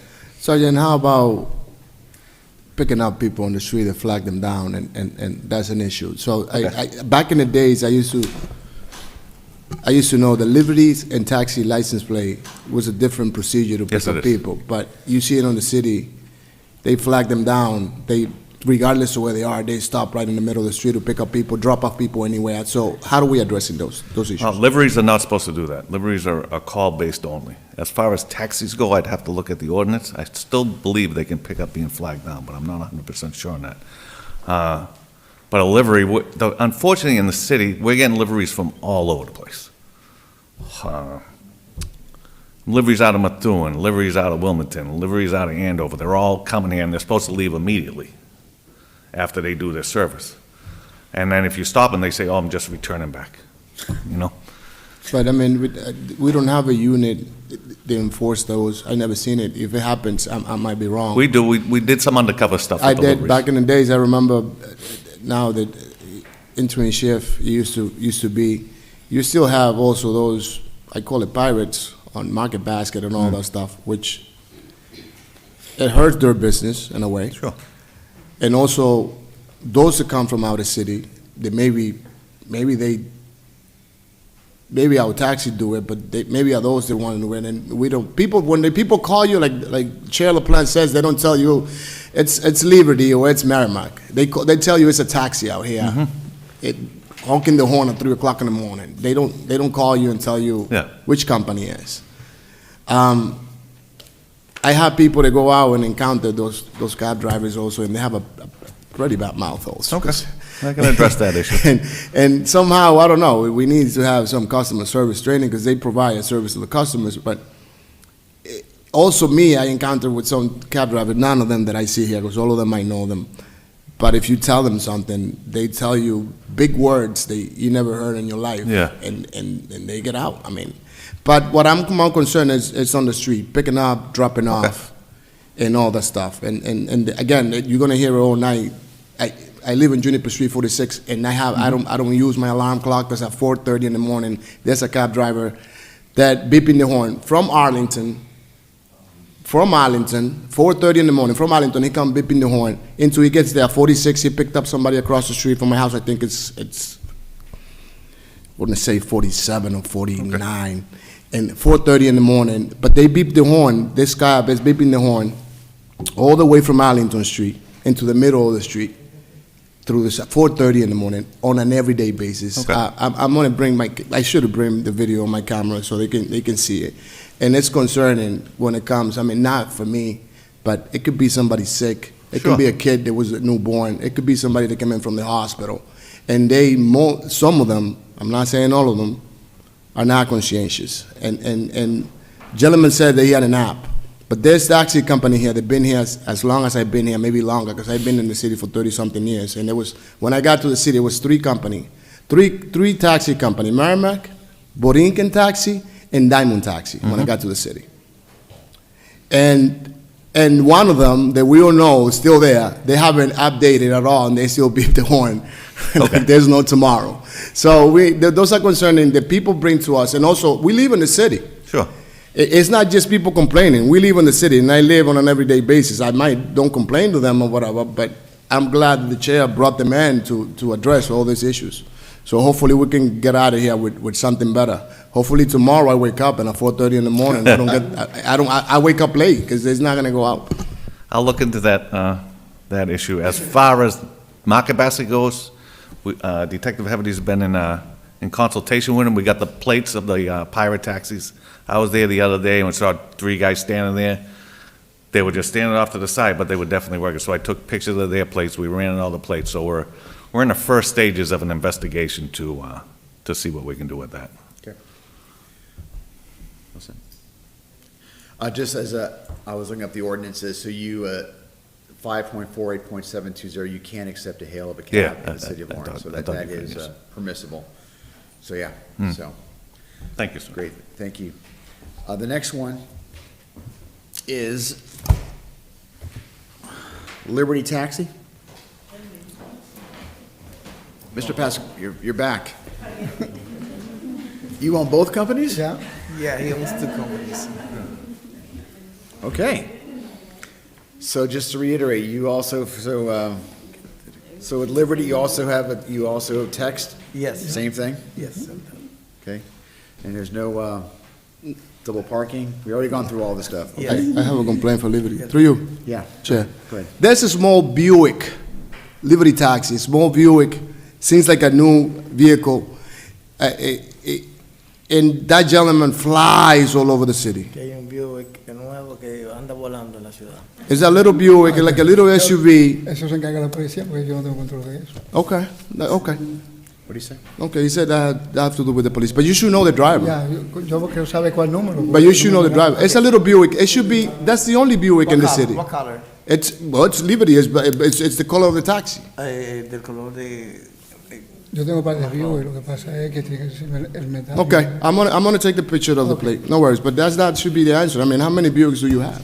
I'm gonna talk to the drivers that drive a Buick. Yo voy a hablar con los choferes que tienen los Buick. Le voy a decir, yo voy a hablar. Esa es la actitud, mira. Yo tengo, I'm sorry, Consul, through you. Esa es la actitud, mira. La actitud es nosotros no estamos aquí para darte por eso, estamos para aliviarlo. It's the English that I want to hear. The Okay, translation. I'll bring it to you. Consul. La actitud es, yo tengo 10 Buick. Yo voy a hablar con los 10 choferes que tienen Buick para adresar eso. Simple. I'm not telling them that, I mean, if you have, because he went off, he said, well, that's not my issue, it's a police issue, I'm not driving. That's fine, but if you have 10 Buicks, you should talk to the 10 Buicks drivers and tell them, guess what? I have a complaint of one Buick going, I saw him, you know what? Passing the school buses. Ah, no, ya eso es diferente. Passing the school buses, flying on the school hours. Sí, ya entendí también. He says he understands. Yo voy a chequear eso. He's gonna check. So please check, I mean, if it can, so it's like, this council is going to be voting whether or not he's going to vote in favor of permitting the license or not permit the license. If I was in your position, I would at least try to check in and see what's going on with that and tell the counselor that I've checked in and I think we know who it is. We've had a conversation with who we think the offensive driver is, and I think you're going to see some improvement. And through you, I mean, it should be addressed to every driver on every driver in every cab company. I mean, from 7 to 10, there's schools going to school in the morning. From 2 to 4, there's school releasing kids. And every cab company should be addressing those issues with every driver. It's not just the one on the Buick. Also respecting the school buses, respecting the school zone. And I know you guys make money by picking up passengers, and that's why you want to cut. You want to fly, pick that one, fly, drop them, and then fly to get the other ones. But you're putting a lot of kids and people on risk out there. So it's not just to you. Don't take it on a personal to you. It should be addressed to every cab driver out there. Everyone in every company. Diré que el próximo Thank you. proyecto que tenemos es ponerle cámara a todos los choferes para uno chequear todo eso. The next project that he wants to add on to the modernization of the company is to add on cameras and also to update the speed on the app, to check on the speed limit. Oh, you could of the check app. the speed on the app? Yes. You can see how do fast that. they're Yeah, going? you can do that. Oh, wow. So, so what's the rate of, how often do you check? ¿Qué tanto tiempo tú chequeas la aplicación? La aplicación nosotros chequeamos, tenemos una gente que chequea 2 veces a la semana. Twice a week. Twice a week? Yes. And what's the, so what's that? So what's the rate? I mean, how many drivers do you have? ¿Cuántos choferes hay? Tengo muchos, no tengo idea, porque a veces se van y vienen. ¿No? He says he can't recount it because sometimes they go 75. like 75 drivers. You have 75 drivers? And so twice a week you check on their driving, so how many, out of the 75, how many of them are actually in your tracking, kind of take some liberties, no pun Yo sé intended? dónde están todos los choferes y todo con esa aplicación. Okay, repeat the question again, because he's... Sure, so the question is that since you look at it twice a week, how often, I mean, out of the 75 drivers-ish, right? How often are you noticing that you got some drivers that are driving excessively fast? Okay, que de las 2 veces que tú haces a la semana los chequeos, que cuántas veces tú notas que hay choferes que van por encima de la velocidad. Hay algunos, entonces yo le llamo la atención, o hay clientes también que llaman cuando lo ven y uno no toma acción. Because there's a few, and he immediately calls the attention to the driver, and sometimes passengers report the drivers to the station, and he will make a meeting with them. And you know the answer that I get when I call and report it, right? What's that? Call the police, right? You go complain, and they tell you, No, pero yo no lo dejé por el lado malo. call the police. Boom, Okay, we're yo busy. no- We're yo too no- busy. Yo no se lo dejé por el lado malo. Call the police. No, when you Lo que pasa es que call, uno no tiene control de curva. when you call Uno the no tiene base, control de que- Hey. when you call the So, base, one person at a time. when you Council call the step before. base to complain by any cab, they send you to call the police. They don't have no manners to tell you, I'm gonna take care of the issue. That's Joe Schmo driving that vehicle. I'll take care of it. They don't. They tell you, they give you the big words that they know how to say, which they told you to go suck on something, right? And they tell you they're gonna call the cops. Because I call to try to prevent or try to report, because I don't have no jurisdiction to pull them over. So I call the base most of the time, or when I can, when I have this driver and this address, is this and this, and they tell me to call the cops. Instead of calling me, you should be calling the cops. So I stopped calling. So and once again, I thank you for bringing them here. Okay, so are we're all set here? Anybody else? Okay, looking for a motion? Motion to send, to favor recommendation with the full council. Second. Motion made by Vice Chair Reyes, seconded by Councilor Del Rosario. Discussion. Seeing none, I'll call the question. All in favor, say aye. Aye. Opposed, no. The ayes have it. Thank you, Mr. Pascal. Thank you. Have a good night. Stick around. You have any more companies? Is that it for No, you? no. Thank you. All right. Thank you. I do have Mr. Pascal? You may want to, actually, I want you to be here when I ask this question. It's not to you. I have a question for the police department. So I've had some conversations with some folks, and I was going to wait until some of our livery friends came up and asked them, but I didn't want some of our cab folks to leave. What I'm hearing or what I'm seeing, to go back to the liveries, we're going to talk to them shortly, but there seems to be a lot more liveries in the city, and maybe part of the answer is that they're coming from out of town. They come from out of town. But it looks like they're parked in our city as well, like overnight. When I'm knocking and talking and meeting people around my district, I'm seeing liveries there. And I'm also seeing, as a side note, is Global here tonight? Global? No. Are they one of ours? Is they a No. livery? There's a Global Transportation Company, isn't there? Is it? They're not registered with us? There's a bunch of them on a street in my district, and they're parked, and they're taking several parking spots. I actually took a picture the other day, Okay. so I'll look it up as we're going through this, but the concern that I'm having is, I'm trying to figure out, what's the role, I think I understand, but I want to hear this from you. What's the role of a cab? And what's the role of a livery? I'm understanding that there's more regulations on a cab company. They have to change their cars more frequently. There's other things they have to do, and there's more expenses. And it seems easier or less regulations for a livery company than a cab company. So it may cost less money to be a livery than a cab. Maybe people are being more liveries than cabs. So I'm hearing that kind of stuff, but I want you to kind of sort this through for me and tell me, are you hearing the same thing? Can you sort that out? Is there a problem that you're seeing? The problem I'm seeing is, like I addressed before, is deliveries in the city. And I believe they're acting like a taxi service. Okay. And they're registered out of state, out of the city. I don't know what their regulations are as far as their cars. As far as liveries in our ordinance, they're taxi for hire, to say. It's not, you can't just call and say, hey, I need a taxi at this point in time. It's a scheduled pickup where they have to pick up that party, wherever they are, drop them off to wherever they are, and they're to return back to the city they originated from. There is no money involved. All the money is done through credit cards or prepayments, and that's our rules on liveries. They have to register every year with us. I noticed the other day, I looked into a quality transportation. I found them, what was it, Bromfield Street, and I addressed it with, who'd you go to? Peter Blanchett. Peter Blanchett, and he said, for some reason, they don't need to register with us, and I told him to read the ordinance, because right in the ordinance says they do. So there's a livery company,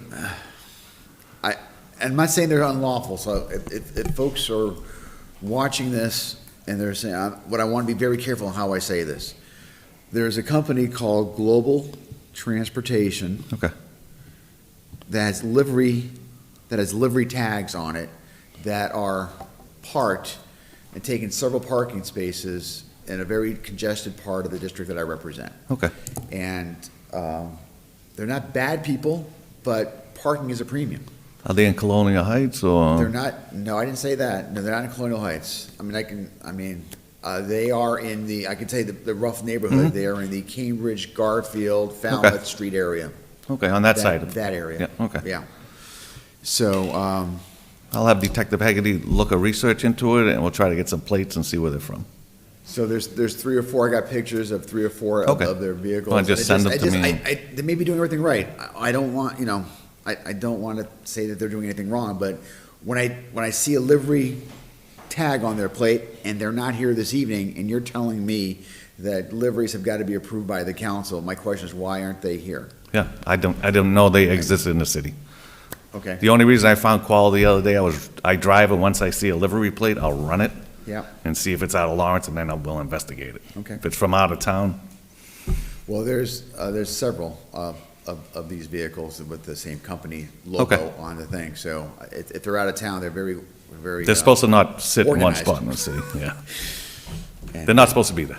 Okay, anyway, all right, we can talk more about that. If you need more info, I can help you with that. And just, for the neighbors who are struggling to find parking, that's a sure. problem for them. Sure, they shouldn't be here anyways, if that's the fact. Okay. All right, we'll continue on. I just wanted Mr. Pascal to hear that, because I have heard from the cab companies about the concerns. I just want to make sure you were aware that I heard that. You're free to leave at any time now. I didn't want to, this is not a hostage situation. Okay. All right, next is 10425 Popular Taxi Company? Popular? Bingo.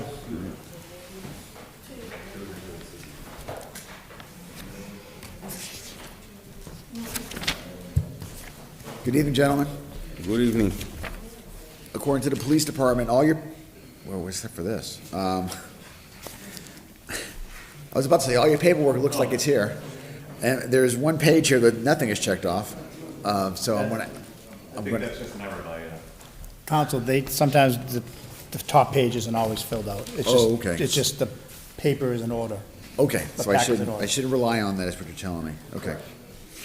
Do me a favor in the future, so I don't have the heart attack, if you can just make a little check mark if they're there, it'd be easier. Okay, thank you.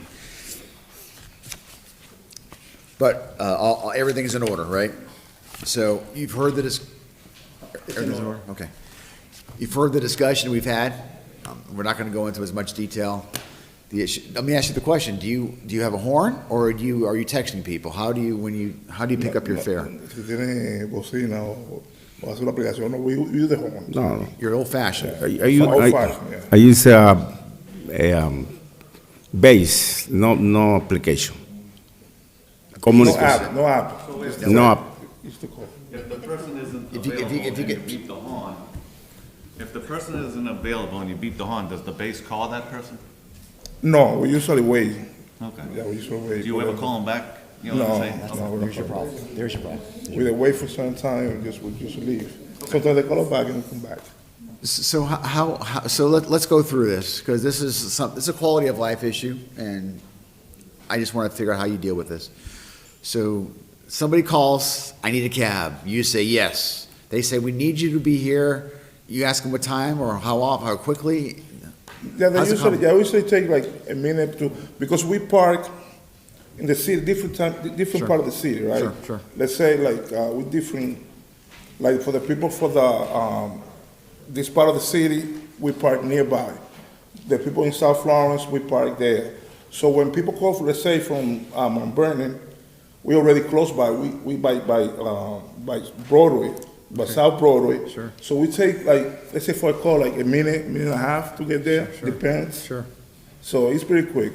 So if someone called you, I need a cab, you're gonna be there within a minute and a half, whatever, within 5 minutes you'll be there, something like that. Right. Okay, and so you go to the house, they've already called you, you're there within 5 minutes. They're not there waiting for you, they're inside the house. You're there now, what are you gonna do? You're gonna honk your horn? And Yes, we do you once. honk the horn, Once. you honk it once, just once. Yeah. One honk, okay, and then you wait. Now, first of all, let's talk about the honking for one thing.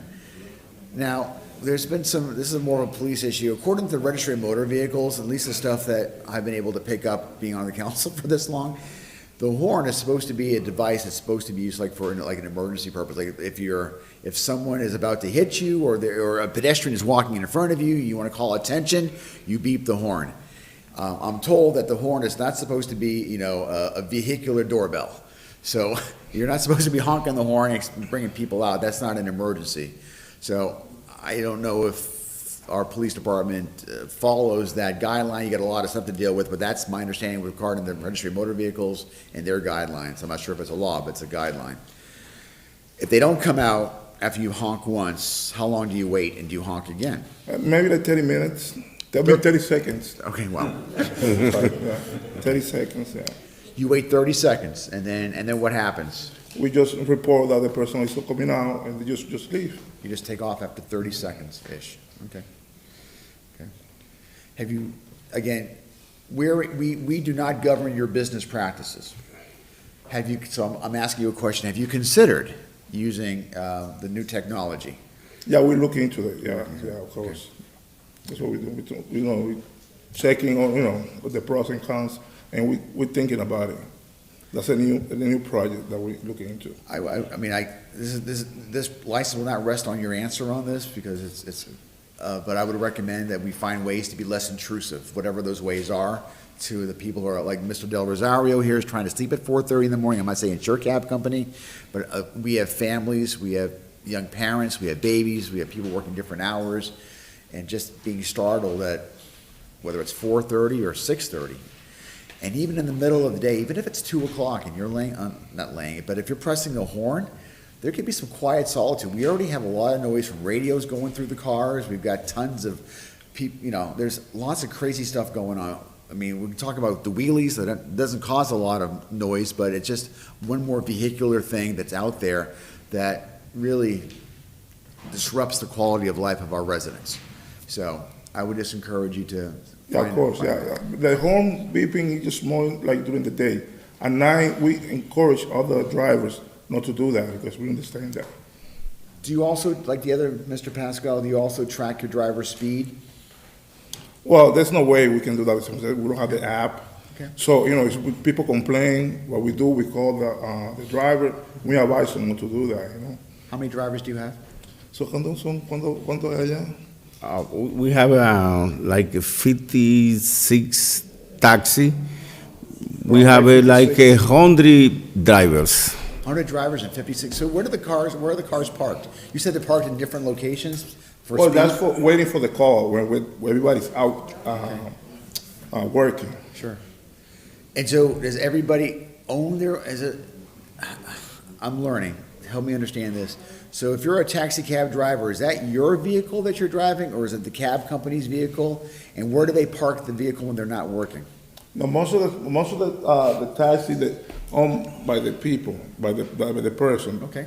So they manage. Some of them, they take it home, some of them we park it. There's on 621 Common, that's what we park in that area. Okay. We had a parking lot in there. Okay. I'm gonna stop because you may have some questions. So Councilor, anybody wants to ask a question or? No, I just want them to realize once again that Chapter 90 the horn is a violation of Chapter 90 law. It's not enforced in here in Lawrence at all, but it's a violation. There you go. Just keep it in mind. We're not here to,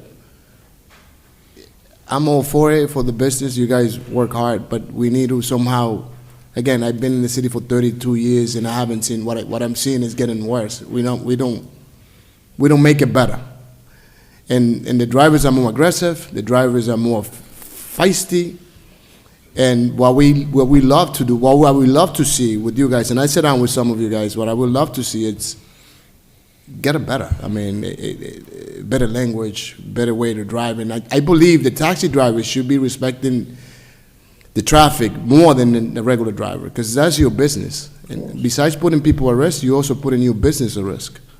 Violating the law, once again, going back to Chapter 90, is with the horns, regardless if it's one every 30 seconds for one side, it doesn't happen. If 355 Broadway is not coming out, we honking until we see him out. But Chapter 90, and again, my police department is great, but nobody is enforcing none of those laws. Regardless of ordinance that we place, regardless of state laws, nobody is enforcing anything, which is great. It's a great city to live in, Lawrence, that we can do. It's Lawrence, that's what people say. But all I want the cabs is to be, mindful. All I want the cab is to have conversation. I used to work in a company that we would go through the production on a day. What do we do? What do we do wrong? So let's try not to do it tomorrow. How many calls or complaints do we have? When anybody call the base to complain, we get yelled at. I've been yelled at. I've been sent to call the police. And it should be calling the drivers. Drivers, listen, we got 10 calls for this. There's an issue. Let's fix it. This is where we have our business. We want to continue to have business. It's going to come a time that this council is going to change, and they're not going to put up with none of that, and they're not going to renew no licenses. Because all the complaints that we get from people, and we also, again, we live in the city. It's not that most of the complaints we get through the phone, but we also live with you guys, what you guys do to us while we're on the streets. What do you guys do to my kids when they're trying to cross the street? When I'm trying to get some places and you guys double park, or you guys pick up somebody here, or you drop it off without, I don't know what's worse. If driving in front of a cab, because the cab it's dying to get to the client.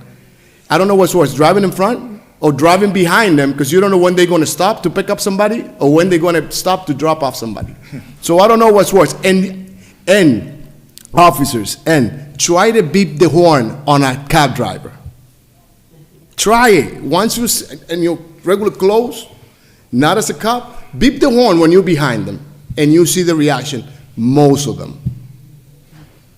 But if you're in front of them, they'll beeping the horn on you for you to rush. Because they have to pick up. And I know that's the matter of the business, but at the end of the day, we need to have a safety city. And we're always going to vouch for you guys, because, you guys are hardworking, but we need to make it better.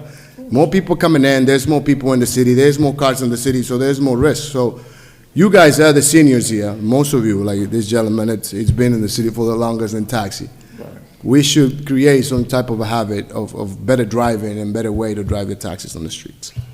That's all I'm asking for. One thing I can advise you, like when something like that happens, every taxi cab in the city has a medallion.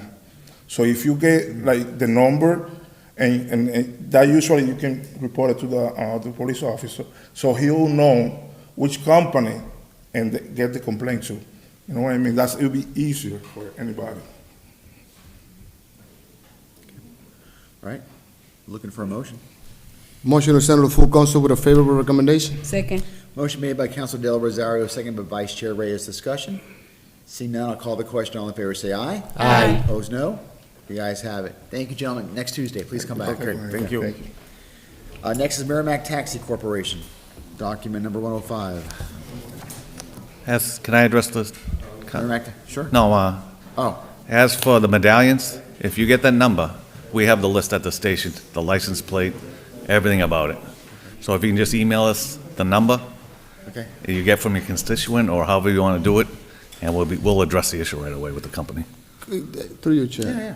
When the medallions come back to us, because if I- they're gonna retire or whatever, when, it's like 100 medallions, right?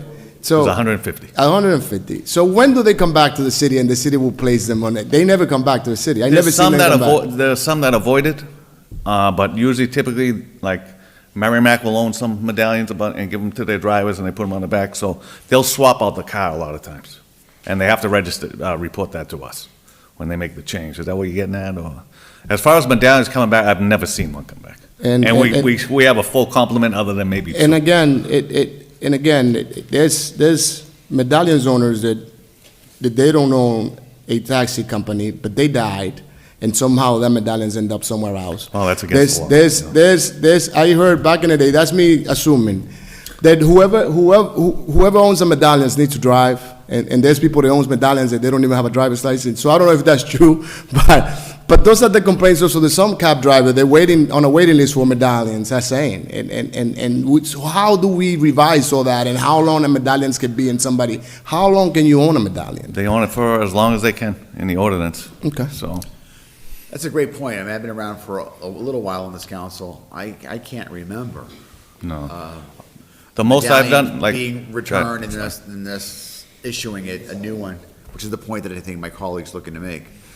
It's rare, and of all the stuff you're dealing with, add that to the list, right? So, yeah. As far as that goes, like me and Detective Hagerty just got this thrown on our laps when Chief Bonilla became chief. He was doing the taxes before that.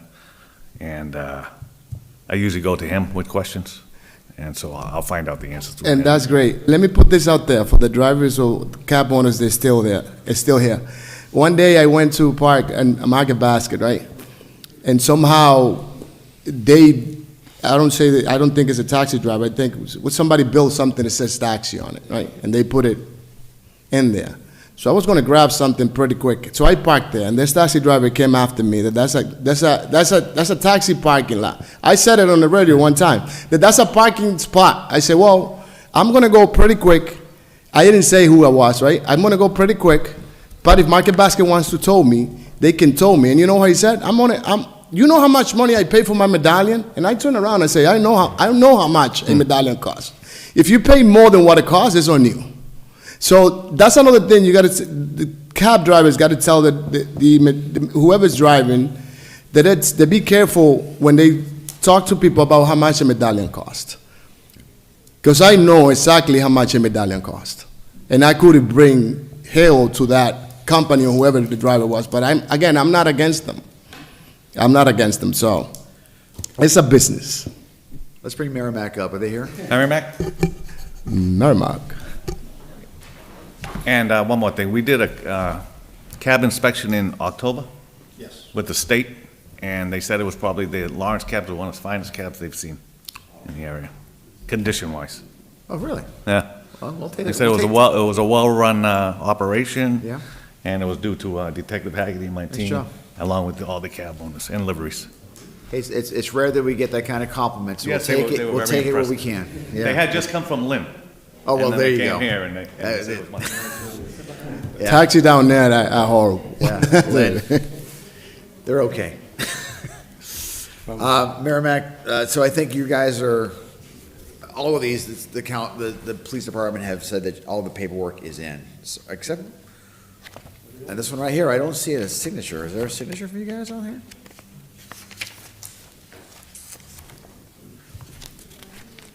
I think it's missing a signature, Sergeant.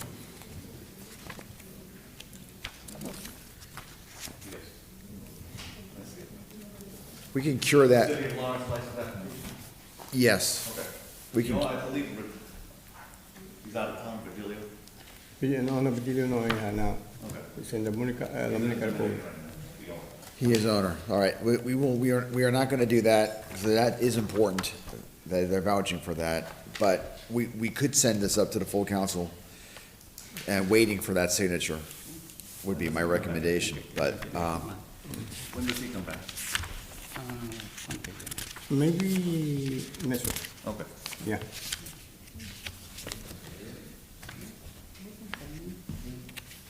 all right, so. There's no doubt. But it's important legally that they verify and certify that everything on there is true and factual. Okay, so, Merrimack, we're gonna go through it anyway, since they're here. I don't want, you spent on that 2 hours here, so we're gonna take advantage of your time. What kind of cab, do you have a horn, or do you have a text or an app? That's my first question now, because I just learned that. So when we're gonna pick up somebody. What's your name? I'm sorry, sir. Excuse me? Your name? Danilo Henriquez. Mr. Henriquez? Yes. Go right ahead, sir. So when we're gonna pick up somebody, we hit one time, horn. Then we wait. If the people don't come down, we go to the base. From the base, the dispatcher, they call to the people and the people come. That's the way we do.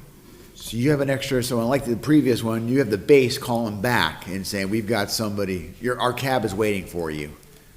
That's what you just said, if I heard you correctly. Yes, I'm letting know to the base. Yeah.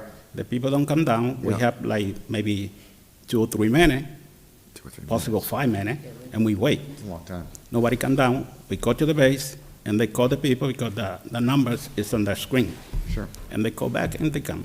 So the challenge that I'm hearing, I like that approach, as long as, 5 minutes sounds like not a lot of time, but that's like depending on where you are. If it's a busy place and you're there for 5 minutes hypothetically, that's a long time for cars to go around. I mean, 5 minutes is a long time. Yeah, that's a long time, but sometimes we can wait 5 minutes.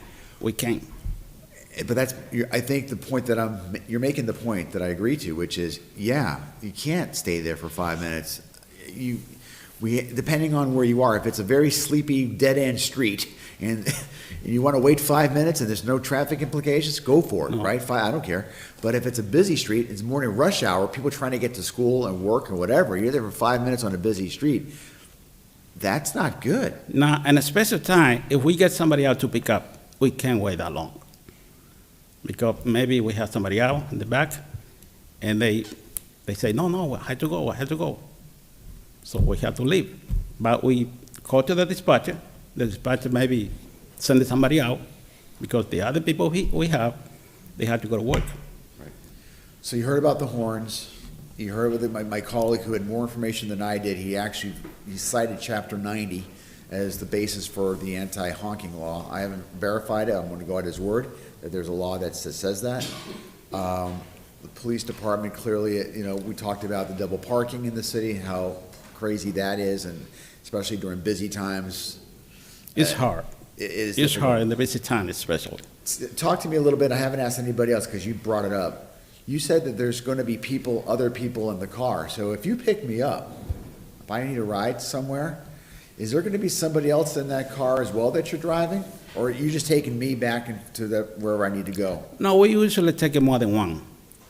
Because, especially if the dispatch is a little busy, they get 2 people.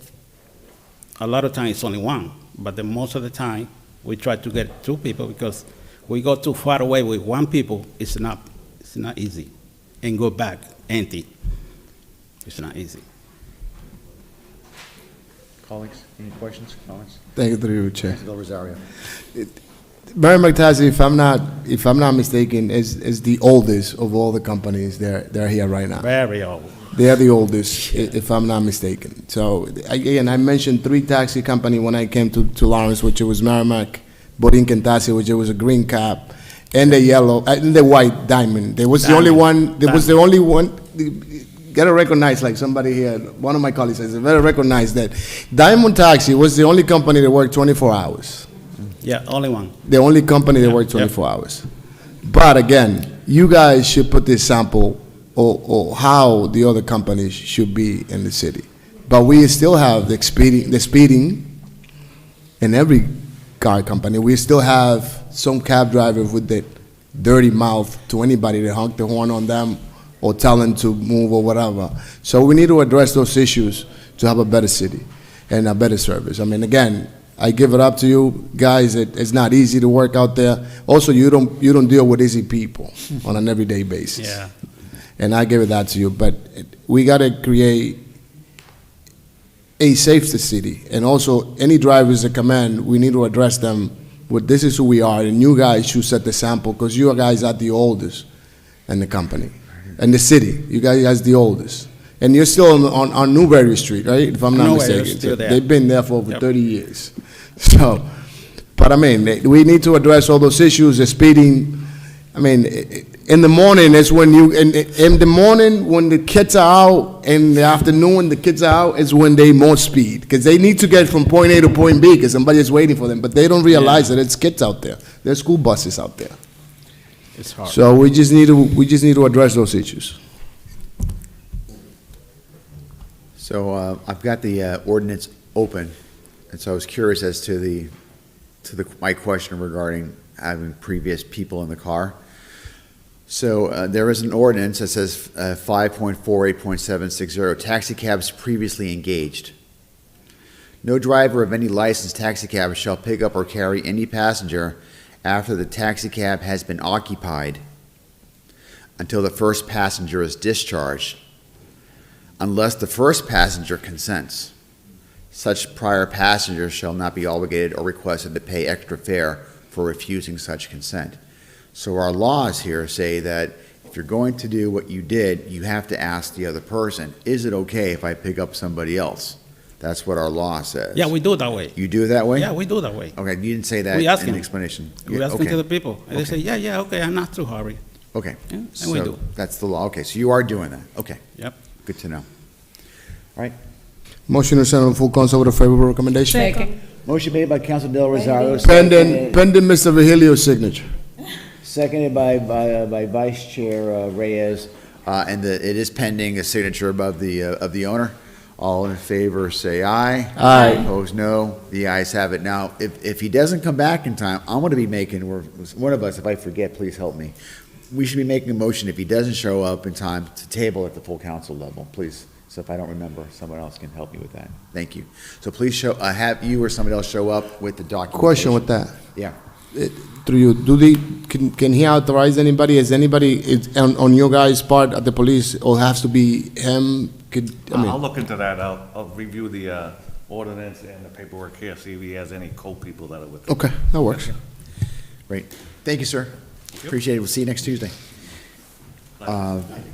It's next 5-Star The Express. next are all liveries.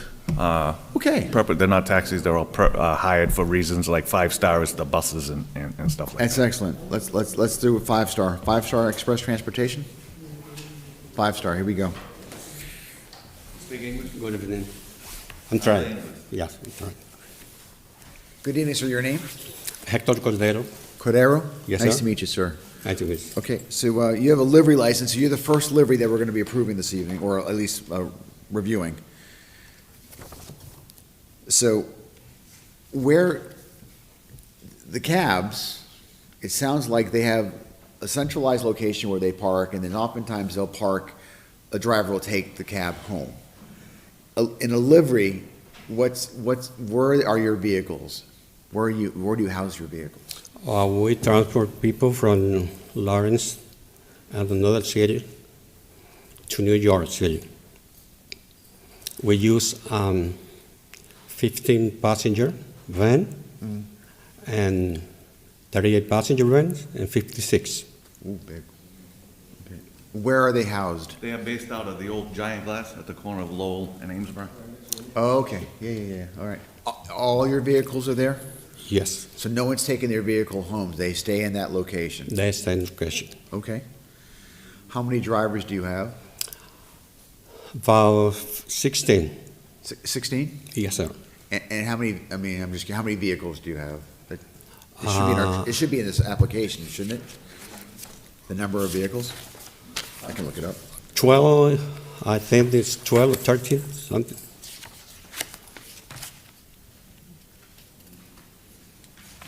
Okay.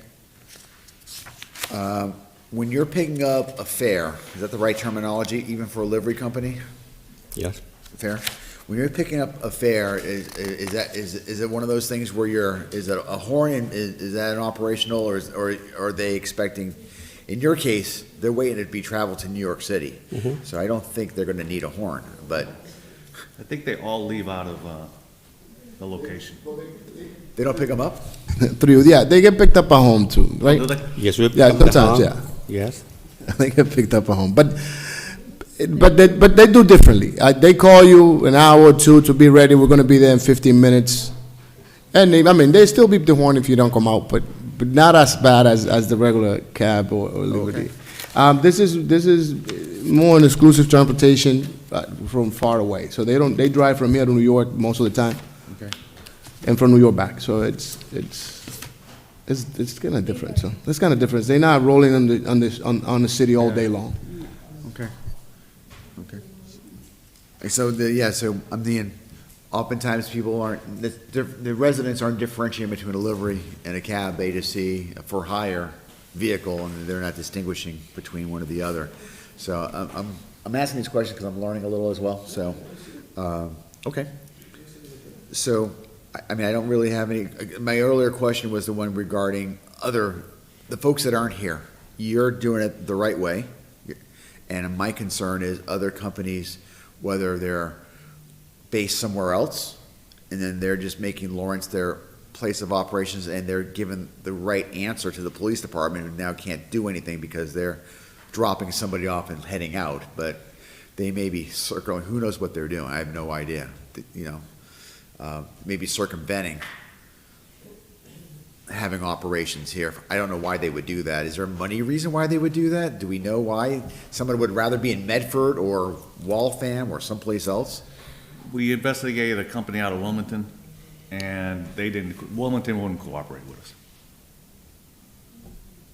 The town of Wilmington would not cooperate? They wouldn't tell you? That's weird. They just said okay, and No professional courtesy? no, sir. Really?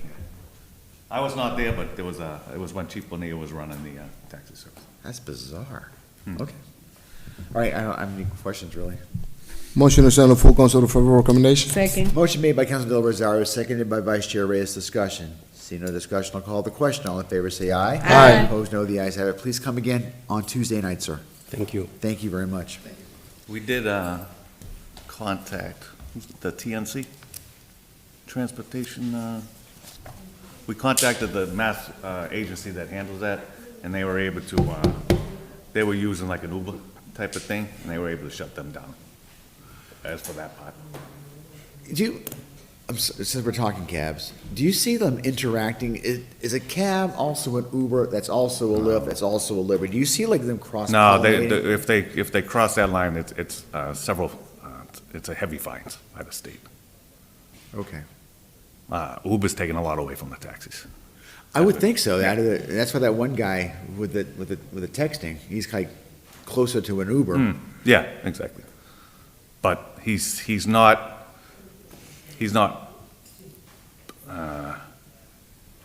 doing everything that makes him be an Uber. You know what I mean? He's still acting as a taxi. If that sounds right. I'm learning. I can tell you, Chair, that I have a conversation with the cab drivers. They had tons of complaints about Pascual, and none of them raised it up here. None of them said anything about Pascual, but they call you on the phone and they want to complain the way Pascual is doing business. But today was a great opportunity to put him on the spot, and none of them said anything about it. We didn't ask them either, Heather. We didn't ask them. No, but that's okay. The way they do business, I hear everything. But the way this is the opportunity to say my business. I talked about Pirates Cap on Market Baskets, and none of them said anything. But this is the opportunity for That's exactly it. This is a scenario for them to bring up all the complaints against anything and everything they have to do with the roads out there. But I know what the sergeant is saying. So. We do have a meeting every 4 months or so with the cabs to address the issues. Most of them are gone now. But the idea behind, number one, I think we as a council want to see the people we're granting permits to. We don't want to be like this there's gotta be a relationship between us, the permitters, and the permittees, and so we want to see people. Okay. Not to grill them, but we will ask them questions we saw, but we also want feedbacks. So like my colleague just said, if somebody has an issue, we would want to hear that. If he says there's unjust practices that are going on, or if there's inequities or unfairness in the way that the police, no offense, are targeting certain cabs, well, I want to hear that. It may not be true, but if that's an issue, they really believe that, I want to find out what that is. So I can say to you, hey, what's up with that? What's your side of the story on that? We want to have that thing, or someone saying we're being undercut by the liveries. You know something, we're trying to do cabs, we do this we're doing it the right way, but we have all these liveries coming in, taking business away from us, and they're not being checked, they're not being blah, blah, blah, we're not, we should be hearing that, and we're not, and this is the opportunity this year. There'll be another opportunity next year, and if they're listening again, I hope that they take this to heart. This is not to make this a bitch fest, but rather, This is the forum they should bring it up in. this is the forum where we are trying to fix problems, if we can. I'm sorry, great point, Counselor. That's where I like to bring the conversation. I thought you inviting the men, I'm gonna keep saying it was a great idea. I thought they were all gonna vent somehow. And if you go back, I'm gonna say it, if you go back, do you remember the numbers of vehicles that he told you he has? And the number of vehicles of the other companies, what they have. So keep that in mind. I don't know if you remember what the answer. Big numbers. I don't know if you remember the answer that he gave you, how many he has, and how many they have. So that'll give you a little thing. But none of them, everybody is okay, then I'm okay. If everybody's okay, I'm okay. Okay. The rest of them are liveries, they have nothing to do with all this, so if we can get them out of here. Rio Hondo. Sorry about that, folks. This should be going faster. We'll get you out of here soon. Good evening. Good evening. Good evening. Rio Hondo. Just make sure the signatures are in here. I see a signature, that's good.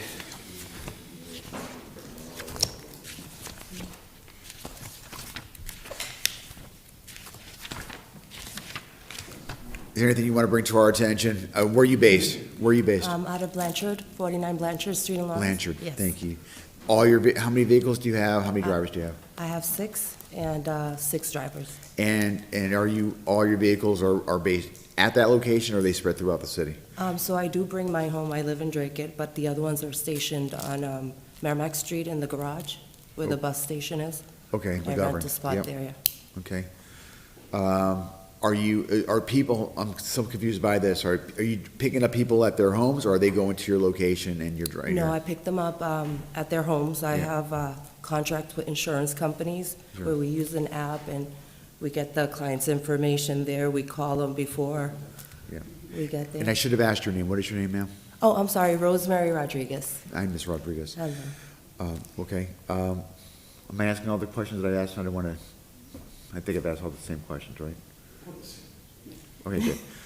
Any other questions by colleagues? All right, looking for a motion. Motion to send on the full council with a favorable recommendation. Motion made by Councilor Del Rosario, second by I'm sorry, not yet, Councilor Santiago. Maybe, you never know. All in favor, say aye. Aye. Opposed, no, the ayes have it. Thank you, ma'am. Come back on Tuesday. Spanish. Is there anybody here to help translate for you? It's the same company. We do the same thing. It's the same thing. Buenas noches. Good evening. Good night. Good evening. Where are you based? She's in Lawrence. In Lawrence. Where, what address? Where? 56 Berkeley Street in Lawrence. Berkeley. Berkeley, thank you. There's no signature on the certificate of inspection. Is that important?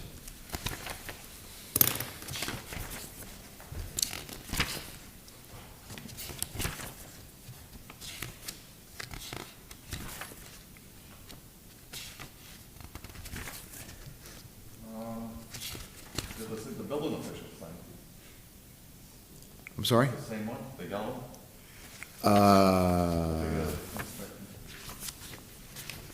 Yellow, holy cow, there's more sheets on this one than in the other one. We're working on that. These are the ones that we're handing to us. I don't have yellow. I do have a certificate of inspection. There was a sheet earlier, it was an application sheet that was not signed, but I guess that's not as important as, We only have a different color. Yeah, so it's the same thing. Yeah, it's the same thing. Okay. You're on Cutler Street? Okay. It's your neighbor. Okay. Yeah.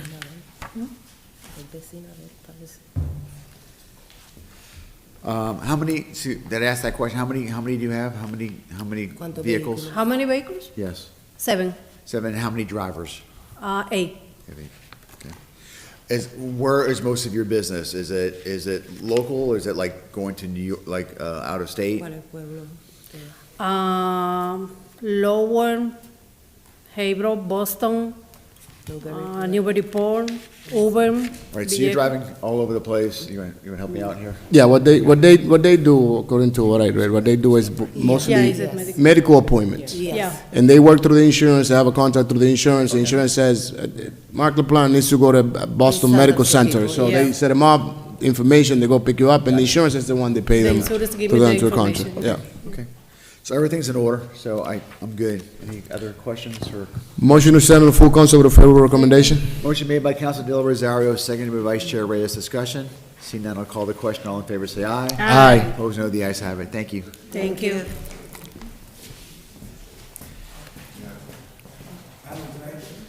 NYC, New York City, United Express. The very first question I have to ask these guys, are you Red Sox fans? I mean, that's gonna weigh heavily on my decision. Yankee fans? That's all right. Where's your base? Where are you located? Lawrence, Massachusetts. Where? What street? 154 Broadway. Are all your vehicles there, or are they throughout? No, it's right there. How many vehicles do you have? 6. 6, and same number of drivers? We got 6 drivers. 6 drivers, okay. Where's your business model? What do you? We do interstate from here to New York. So Okay. what we do, you make a reservation, we pick you up an hour before. Sure. And the way we usually do is, I call my dispatch and I told my dispatch to give you a call to come downstairs. Okay. And I don't wait 10 minutes. You're not out within a minute and a half, or you're not at the door when I go pick you up, you're staying. I like that, and I like your hat too. Although you really shouldn't be wearing it inside the building, I do like your hat. Any other questions by my colleagues? No, Drew, it's also, I'm taking my colleague motto.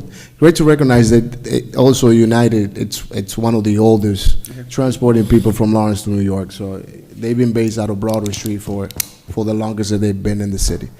So. You see Broadway Street? Broadway. Where's Broadway Street, right in front of Broadway? Broadway. Wow, I thought it- Broadway. Yeah, sorry, Chair.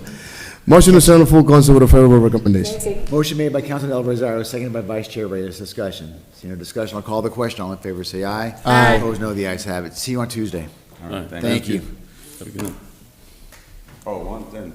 Yes, sir. You guys gotta look into Uber, because there's a lot of things going on here. What do you got? Talk to us. Well, I mean, Now's your time. I've been in transportation, like he says, long enough. I've been on his side since I was 17. I own a limousine company myself. I do Uber Black. We're fighting with the state, trying to chase Uber, because Uber is taking a lot of business. Sure.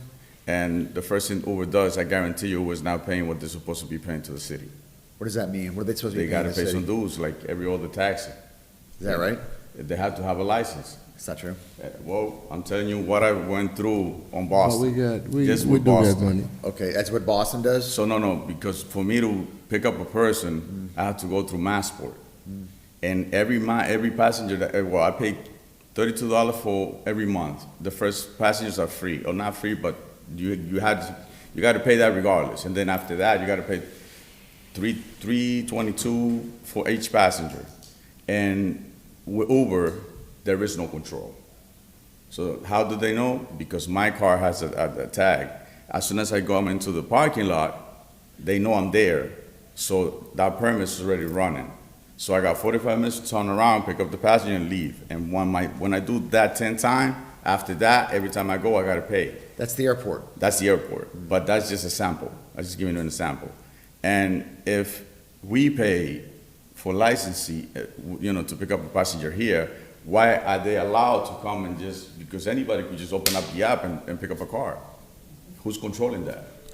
I think it's what the officer, the sergeant was mentioning. I think that's your point earlier, or at least part of your point, if I'm understanding it correctly. It's state regulated by the Department of Utilities. Uber? It's called TNC, Transportation Network. Okay. I don't know what the C stands for, but any complaints, they regulate all that. We have no regulation over Uber or Lyft. It all goes through them. If we have a complaint, like a certain taxi company was using their company as like an Uber, Yep. they were able to cease and desist that type of business for us. And They that- send them all the paperwork and stuff. We're just giving them some information. Okay. So what I don't want, what's your name, sir? I'm sorry. Fernando De Leon. Last name is what? De Leon. De Leon? What I don't want Mr. De Leon to think is that that the city is playing favorites and. No, it's not the city. Okay. We up against a giant worldwide.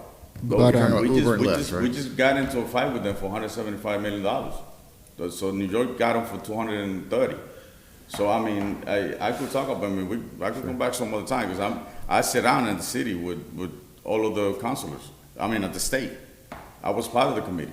Because now what they're trying to do, what we're trying to do is we're trying to affiliate to a union so we can put pressure on them. It's the union, I know, that's the union issue. Because that's the only way to do it. All right, I know that issue. And they could shut you off anytime they want, and it's like they go everywhere, but it's not, they're not regulated. What they usually do in Boston is like, we only paying you after 15,000 cars or 15,000 drivers, X amount of money, and they're not paying what each driver should be, it's not just Lawrence, I'm saying, as a community, statewide, it's just, and there's a lot of Uber here. There's a lot of Uber taking, their business. Understood. It's just, you know what I mean? Okay. There's a lot of issues going on with that. So. Okay. Well, thank you, Mr. De Leon. Next Tuesday, hope to see you again. All right, thank you, sir. Have a good night, guys. Good night, thank you. Town livery. Now, this guy I know. least amount of cars. This guy, I know, and I know you have an amazing reputation in the city. I know the great work thank you. I know the great work that you do, and contributing in so many different places and doing a lot of different things. And so, you have my deep respect. Let's talk about business there. So, where are you based? Where are your vehicles? Island Street, 60 Island Street. Island Street, okay. That's our home base. Yep. Our employees get to base to start time. When they end their shift, they go right back to base before they prep their vehicles. Yep. Every reservation is done either months in advance or at the minimum 24 hours in advance. I have a 24/7 dispatch office, and I've been running an app base since 2013. So there's no honking in my platform. It's strictly professionalism, customer service, reliability. There's a 15-minute spot time. These clients are paying for their time. That's what quality service is about. Yep. So we're on the client's time. So we're not pressing them, but they are paying for the extra time if they go over their time. It's a great model. How many cars do you have? Vehicles? With Lawrence is only 2. Last year we had 6, but we're in the process of acquiring more vehicles. So we'll be growing with the city as well. Okay. And what's your business model? Where do you? I know the answer, but I need to ask. Strictly private car, limousine, or shuttle service. So we do college tours, we do corporate outings, airport transfers, weddings, proms, nights out, concerts, sporting events, as directed services, multi-state, Super Bowl, NBA, NFL. So Super Bowl? Correct. Oh, stop. Where's the closest Super Bowl from here? I was just flown out to work the Super Bowl in New Orleans. In New Orleans? Correct. So all expenses paid, triple the charges. That's what happens when you grow a reputable company, So I know you got we're now a global-based platform, and we're blessed to be able to provide that level of service, coming from this type of community. So we're trying to lead by example. And I don't want to shower you with too much praise, but I happen to know you a little bit, and I know your work ethic, and I know the stuff that you do, and you're very reputable, and you are a leader, I think, in transportation. Thank you. Not only Appreciate inner city, but I think regionally and apparently nationally, because if you're going all over the place like that, then you're more of a national presence than just a local presence. So it sounds like everything seems to be in order, I think, here. I'll let my colleagues speak or ask questions or make a motion if they so choose. Motion to send a full consider favorable recommendation. Motion made by Councilor Del Rosario, seconded by Councilor Santiago. Discussion. Seeing no discussion, I'll call the question. All in favor, say aye. Aye. Opposed, no. The ayes have it. See you on Tuesday? Yes. Okay. Thank you. Thank you. Chair, Yes, Mr. Del Rosario. if there's no objection, I would like to take item 6625 out of, sorry. Can I just make a Here's an objection, recommendation? apparently. Go Sorry. ahead. When this goes up to Sorry. the city council, can you do the liveries first? Because there'll be the least amount of questions, is that, if we could? You know something, if granted that leeway, I will certainly will. Okay, thank you. And if I don't, you'll give me the sideway glance Yeah. and say, what are you doing, LaPlante? I thought we had an agreement. He was Yeah. patient enough to wait all that time for. You know, we appreciate it. Thank you, guys. Thank you, thank you. Thank you. Is there anything else, 66 you said? 6625 out of the table, if there's no objection. Seeing no objection, go ahead, Councilor Del Rosario. It's the Olive in July, Yes. 316. Yep. Yeah. Is it our packet too? I asked them to put it there. Oh, yeah, got it. So what do you want to do here? I just wanted, we required them a couple of things, which I believe they did, even if we don't have it here. I mean, they got the okay from the Yeah. Recreation I Department. remember that. They talked to DPW, with DPW telling that there will be no equipment. The cutoff time to be on the park is a day Okay. after their event. Okay. So I believe that I want to make a motion to send the full council with a favorable recommendation. Motion made by Councilor Del Rosario, seconded by Vice Chair Reyes. Discussion? Seeing none, I'll call the question. All in favor, say aye. Aye. Opposed, no. The ayes have it. Good night. The good news is it's out of our committee. Favorable recommendation. We're going to have a final vote on Tuesday. All right, appreciate it. See you Thank then. you. All right, thank you so much. All right, thank you. You want to say anything? No, just, I was failing to teach in the, that's a big celebration everybody was waiting for. We've been doing for 16 years. So save it for Tuesday, so you can talk to everybody here All right, Tuesday. I will do. All right, have a good night. Thank you. All right, let's go to the top. Go to the top. 11925 resident parking at Jackson Court. I'm looking for motion to send this to the police department. Motion made by Councilor Santiago, seconded by Vice Chair Reyes. This is for review. All in favor, say aye. Aye. Opposed, no. The ayes have it. 120, hold on for 1 second. Which is the one that, of the cabs that did not have the signature? Was it New York City? No. It was a cab, right? Merrimack, so it needs signature. Yes, So they're the one that needed a signature, right? Okay. Okay. Next is 15-minute parking on Holly Street in front of, in front of Wilson Auto Service. Looking for motion to send this to the police department and DP. I always get these confused. Why am I having a blank? Just the police on this? Just the police? And that's my question. And DPW? So move. Motion made by Council Del Rosario, seconded by Council Santiago. Discussion? Seeing none, all in favor say aye. Aye. The ayes have it. DPW, yes, and DPW, and police, yep. Okay, document number 12125. Do we have anything for that?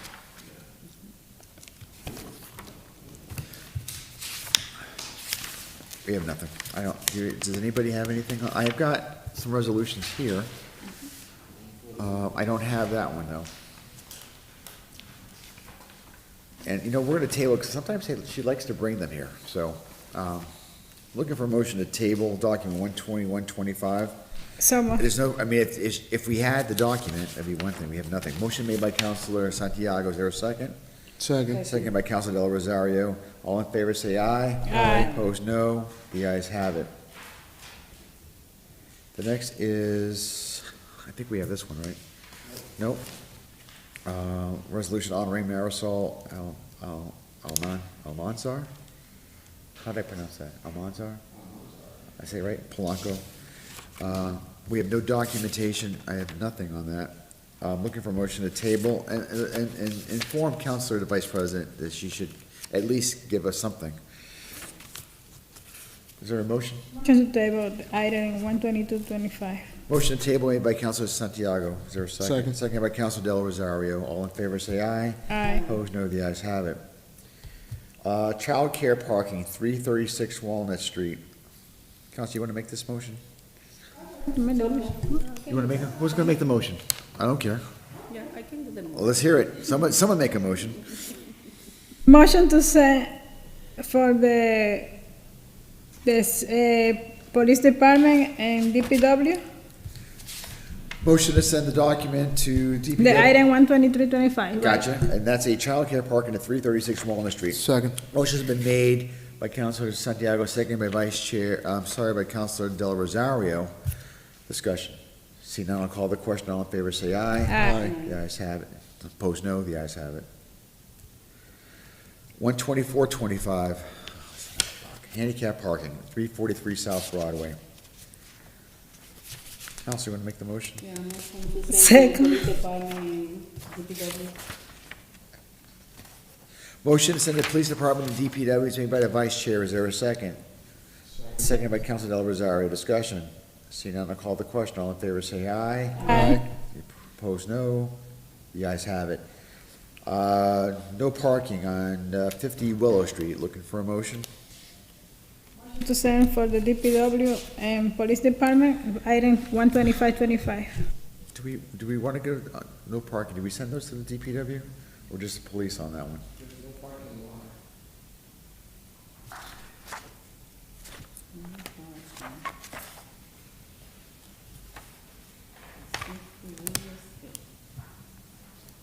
It's one of those corner things again.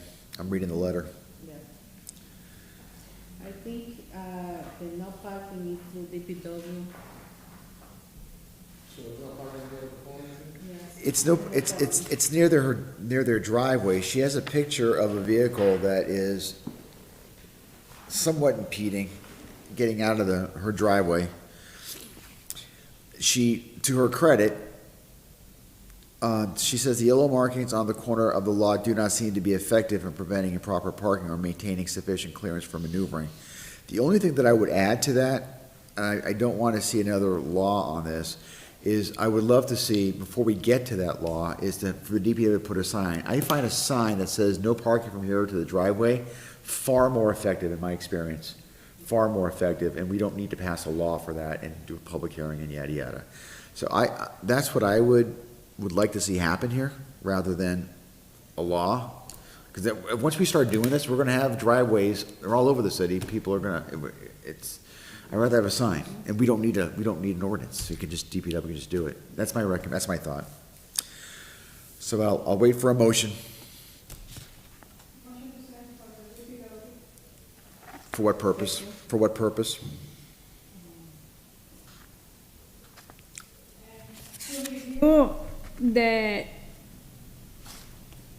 To review the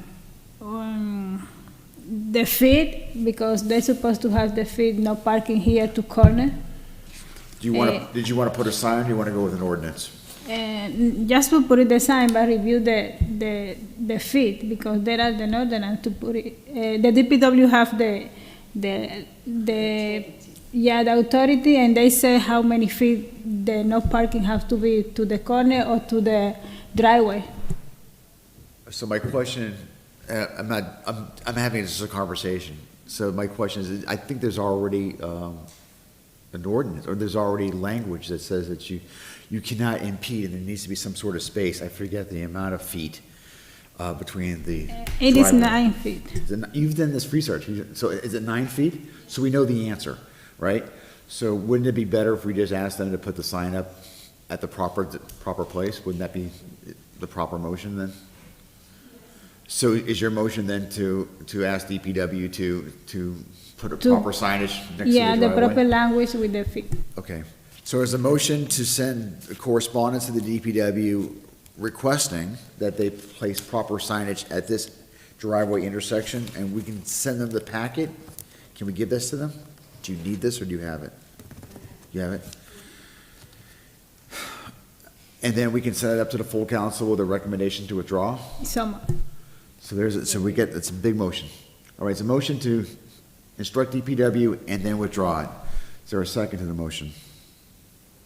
Second. Seconded by Councilor Vice Chair Reyes. Discussion. See no discussion, I'll call the question. All in favor, say aye. Aye. Opposed, no. The ayes have it. So let me write that down. DPW instruction.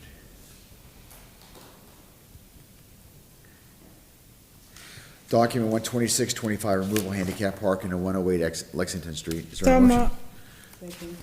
Motion to what?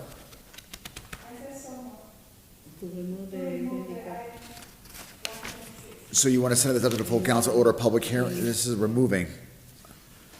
Why do they, this is weird. Why do they give us a license, driver's license? If they're looking to remove it. Hold on.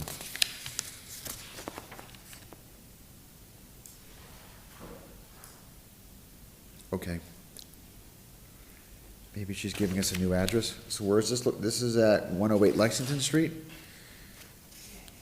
Okay, so this resident is no longer there. So we're looking for a motion to order, to order a public hearing at the full council level? So moved. Motion made by Councilor Santiago. Is there a second? Second by Councilor Del Rosario. Discussion? Seeing none, I'll call the question. All in favor, say aye. Aye. Opposed, no. The ayes have it. Order a public hearing. Public hearing, correct. That was very inartfully said, but yeah, that's exactly the idea. Resident parking at Haverhill Street between Jackson and Newberry. Oh, boy.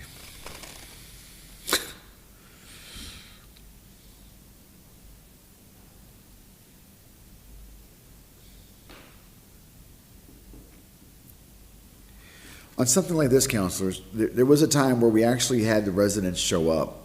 The reason why that is it's good to get an idea of who supports this, because not everybody on the street wants this, and it can get kind of ugly. I've been in the middle of ugliness, it's not pleasant. So I throw that out there to I don't know. I mean, eventually we're going to order a public hearing so people can have a chance to speak, but no one's going to read the public hearing notice. So I'm looking for a motion that we can table and invite them here, or we can send this up. The cat's out of the, whatever. Motion to send correspondence to the proponent, and motion to table after that. Motion made by Councilor Rosario, second by Vice Chair Reyes, and Teresa, I think, is probably contacted everybody. To invite her to the next ordinance meeting. Right. All in favor, say aye. Aye. Opposed, no. The ayes have it. That's also tabled. Invite.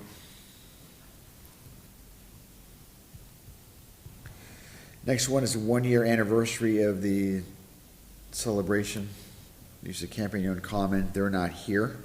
Motion to. What do you got? She had an emergency death in the family. Oh, okay. When is it? July? We do have time. We have time. It's July. We're in April, right? Motion to invite her to the next ordinance meeting. Motion made. Is there a And second? motion to table. Second by Councilor motion by Councilor Del Rosario, second by Vice Chair Reyes, and motion to table. All in favor, say aye. Aye. Opposed, no. The ayes have it.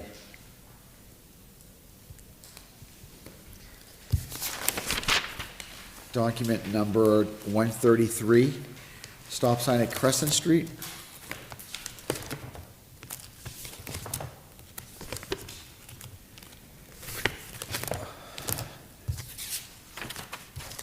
Councilor Rosario, this is yours. What's your motion? Motion to send her to police and also DPW for review. Second. Motion made by Councilor Del Rosario, second by Vice Chair Reyes. Discussion? Seeing none, I'll call the question. All in favor, say aye. Aye. Opposed, no. The ayes have it. 134, where's our National Grid people? They're not here. I don't see them on here.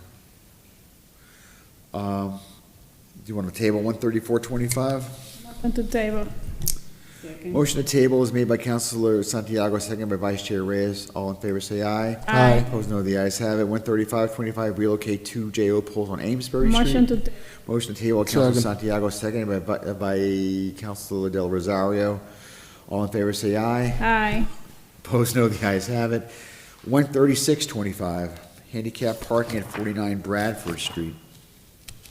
Motion to send her to police and DPW for review.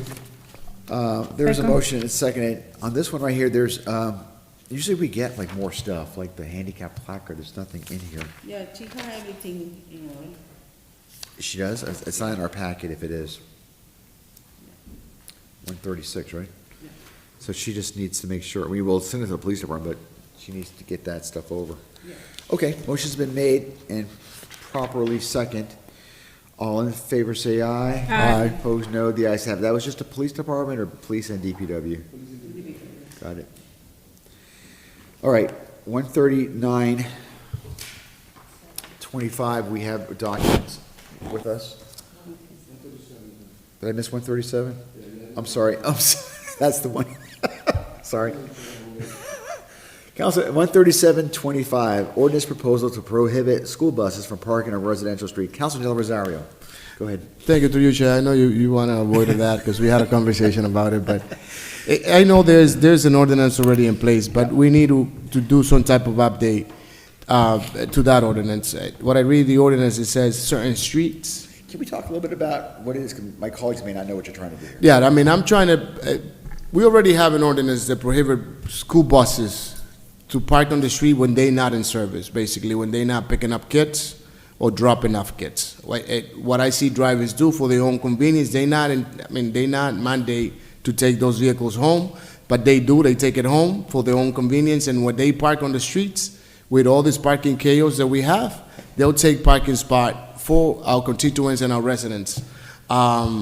When they can just drop off the bus, pick up the car, and then go and grab the buses. So what I'm trying to do is, even though we have an ordinance, is to update the ordinance that prohibit those vehicles to park. Because right now it says in certain street, and when you go into the ordinance, most of the street or none of the street are listed on the ordinance.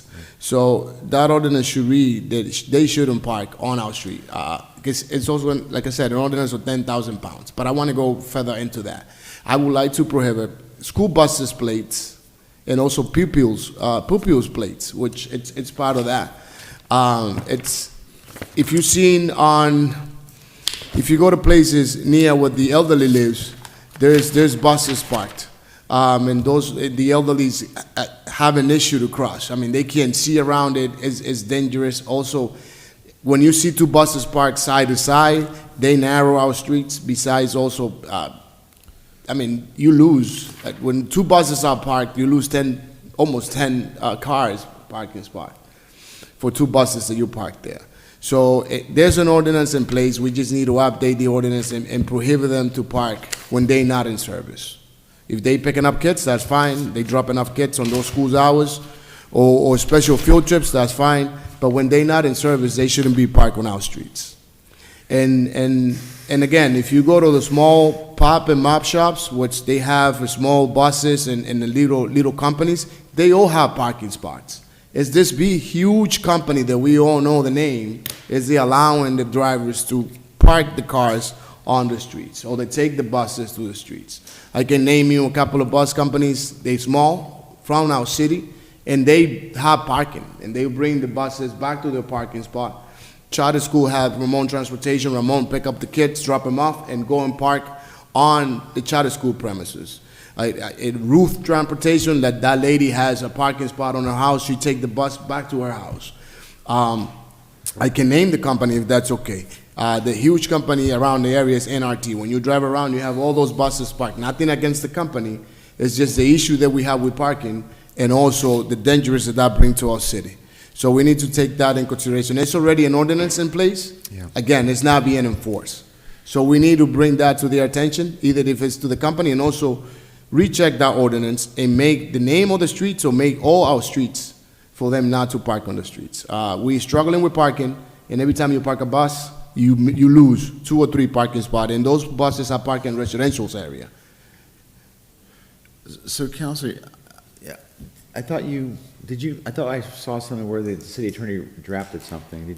I did draft it. I sent it to him, and then when he sent me back was the ordinance. So I wanted to have. Oh, okay. I wanted to have to see if that language was proper to what I like to do. I do have it. They didn't include it in the package, I think. They did not. Because I sent it to the city attorney to make sure that language was okay. But that's what I want to see. I mean, if we want to table this and and I can bring copy of what I'm looking to see, but because there's an ordinance in place, what I'm looking now to do is just to update that ordinance, not create a new one. No, I'm looking for the ordinance, which is, I'm not finding. Do you remember the number on that?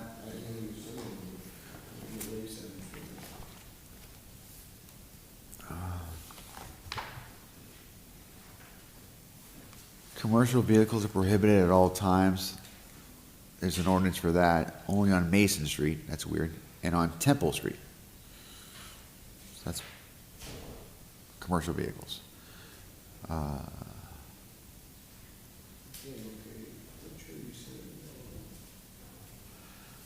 thought the other day real quick, and I'm not finding it real quick today. I'm trying to think of, is it trucks, commercial vehicles? I remember that. What I'm trying to do is pull that up, because I just want to help. And just trying to put a,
That's the ordinance. 103220? Yep. Got it. 103220. Got it. Okay. Commercial parking prohibited on certain streets. And also, what I want to bring to your attention is that these companies tell the insurance company that those buses are parked in a parking spot, that they have shelter for those buses, but those buses are all over our streets. So here's the law, and you already have this, but this is just to read it for the rest. No person shall park or leave standing on any street or portion of the street any commercial vehicle having a manufacturer's gross vehicle weight rating of 10,000 pounds or more, or any fully sized bus, including school buses. That's the crux of it. And when you mentioned NRT, I think you're using that as an example. You weren't targeting them. You're talking about No. any school bus. Yeah, but any school bus, right? Because that ordinance also not cover this the big ones. That's the one you see everywhere, basically. I don't want if they're watching to think that you're. No, I'm not. No. It's just every school bus. 10,000, right. 10,000 pounds. Even, I mean, if we can somehow update the ordinance to a school buses license plate, because I know they go into that. Now you see school buses. Back in the days, you say pupils, I think it is. And they pupils license plates on school buses and also regular school buses license plates. So we should bring the ordinance or update the ordinance to set those. So that way, none of the school buses, regardless of what company or what size, are parked. Or what weight, or you don't make it, if it's a no, school I mean, bus. those are commercial vehicles. What about a van? At the end of the day, that's a commercial vehicle. You're right. And they violate the ordinance, regardless how small the van is. It's a commercial vehicle. So we need to look into that. I mean, if we need to table it and bring it back to the city attorney. But again, that ordinance also is not being enforced at all in the city. Or let me help the bus companies, or they don't know they don't know that there is an ordinance in place, and they allowing the employees to take the buses home or to park it on the streets. So unless we enforce the ordinance that we have and send a message back to those companies that they cannot park those vehicles on the street when they're not in service, because I mean, I'm going to play devil advocate, and I'm going to believe that the bus companies don't know that we have an ordinance, because it's not being enforced. So, I just want to make sure I'm clear. Are you looking at, what about vans, and mini school buses? Because oftentimes I will see like minivans that are acting as school buses. They have the school bus lights and all that. Is this part of what you're looking at as well? Yeah. So your concern is the commercial vehicles? It's commercial vehicles in general. What it is none of the drivers, because again, none of the drivers are mandated to take those vehicles and park it on our streets and our cities. I used to be a bus driver. I used to be a school bus driver. I still held my license. And I used to go to a parking lot, park my vehicle where the company is, and pick up my bus and go and do my work. And if I wanted to keep the bus, they will allow me to. I didn't have to, but they will allow me to. So, but right now, it wasn't, back in those days, it wasn't the chaos of parking that we have now. Right. And I mean, and now, not just that, they also park careless. They park in the corner, people cannot see to cross. Right. Congesting down streets. We need to really enforce this. We need to revise the ordinance. Is your intention as well to have it citywide or certain streets? It should be citywide, because what's gonna happen is I'm gonna restrict my district, and they're gonna move to your district. And then you have the same issue. So, and that's why it should be citywide. Are you, one more, I'm sorry, I'm asking lots of questions. So would it make a difference to you if the school bus was parked in an industrial or business zone as opposed to a residential zone? Yeah, if they can park in a business zone, but also, there's business zone here, there's tons of residential. So, Well, there's right, like a B1 or B2, they're grandfathered with residential mixed use, right? So that's why our zoning is so cool. yeah, so, if it's spot zone, and, they should be they're not allowed to park. Again, the ordinance is not being enforced, so we need to revise the ordinance, make it a little stronger, and send a message to the bus companies that they shouldn't be in our streets when they're not in service. Okay, so- I drove a school bus, and I go to city for field trips, back in the days, and I remember that I used to go to a mall, because I wasn't allowed to park on the streets while the school bus was not in service. City nearby. And I used to drop the kids, they go to the field trip, and I have to find parking spot where I was allowed to park, which most of the time was going to a mall or store near there to park. And the school bus drivers know that when they go to field trip in some cities, that they cannot just park in the city. This is the only city they allow them to do that, even though we have an ordinance. So what do you want us to do? What's our next step? Well, the next step, it's draft, whatever we're gonna change. I think the ordinance should change. It says no certain street, if not citywide, they shouldn't park citywide, and we need to enforce it. It also send correspondence to whoever has I don't know how we're gonna do it, to the bus company. There's an ordinance there, and they need to comply with the ordinance in the meantime, while we adjust this ordinance. So I did talk to our city assessor about this months and months ago, because we're thinking the same thing. And what I was told, this is months ago now, that, because I was thinking, what I don't want to do is target the drivers.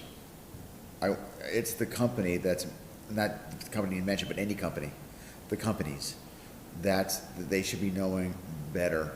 That's where I think our focus should be.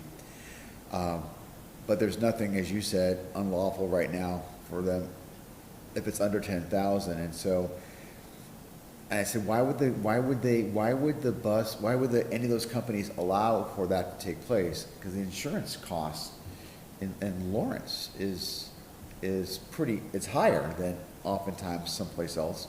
But I guess the registration costs for vehicles are less in our city. So maybe they find it advantageous that maybe it's a wash, and they just it's out of convenience for the resident who doesn't have to drive to the mall or drive to the other community, and they find it easier. That's the reason why. But they don't, through you, Chair, but they don't. I'm not arguing with you, I'm just. No, but they don't. Yeah. They all register. They all have one address on a registration. They not, as a driver, they not allow you to register it on your street, and then they put insurance somewhere else. So they have a spot for those buses. Yeah. They have a spot. As you see, when you go to your district, you see that the Cinemax, it's full of buses. They have some type of contract there, that they park there. Yeah. For their own convenience. So that's a great spot for them to put the buses in there. Go ahead. One thing I don't follow the conversation, when we receive some complaint, when our constituency, a lot of school buses around, and they call to police department, and also they call us. When they review the ordinance, they say, okay, we don't have any direction, what we can do to the next steps. So that's really great to have today and having this conversation. So I'm looking for a motion. What do you want to do? You want us to refine, so we need something to work off of. Yep, I did send their financial, I still have it, I did send it to the city attorney. Okay. And also, we need to change or revise the ordinance, and it stated that it's not certain streets. Citywide should be the ban for the school buses. And also, we need to send correspondence to, I don't know how we're gonna do it, but we need to send correspondence to every school bus out there to let them know that there's an ordinance in place right now that they violated by allowing these people to park on the streets. If it's over 10,000 pounds. If it's, right now, if it's over, yeah, those are over 10,000 pounds, if we start that, they violating that. I mean, they park all over the street, 10,000 pounds and more. We got trucks parked on the streets. Right. So I'm trying to move this along. I want to get to your end point, but I'm trying to figure out how are you envisioning us getting to where you want to get? So how are we getting there? What's our first step? What are we doing tonight? What are we voting? Are we voting on anything? What are we doing? I mean, I think, again, we need to have a conversation with the city attorney to revise the ordinance and change that word in the say in certain street and put it citywide and implement that ordinance and enforce it. Here's my recommendation, Counselor. My recommendation to you would be to do that. It's your proposal. Work however you want to work it. Give us something we're working off of. Give us a template. You want to have it all streets. You wanted to have it in certain zoned areas. You wanted to have it you want to remove the 10,000 foot requirement, the 10,000 pound requirement, whatever it is you're looking for. If you can bring to us whatever it is that you're looking for, however, if it's a city attorney, whoever you're working with, and then we can have a document here, then we can have a conversation. If we like this, whatever, or we can make this stronger, or whatever it is that we all agree to, that might be a good thing. So would you be willing to take that Sure. first step? Sure. Okay, all right. Okay.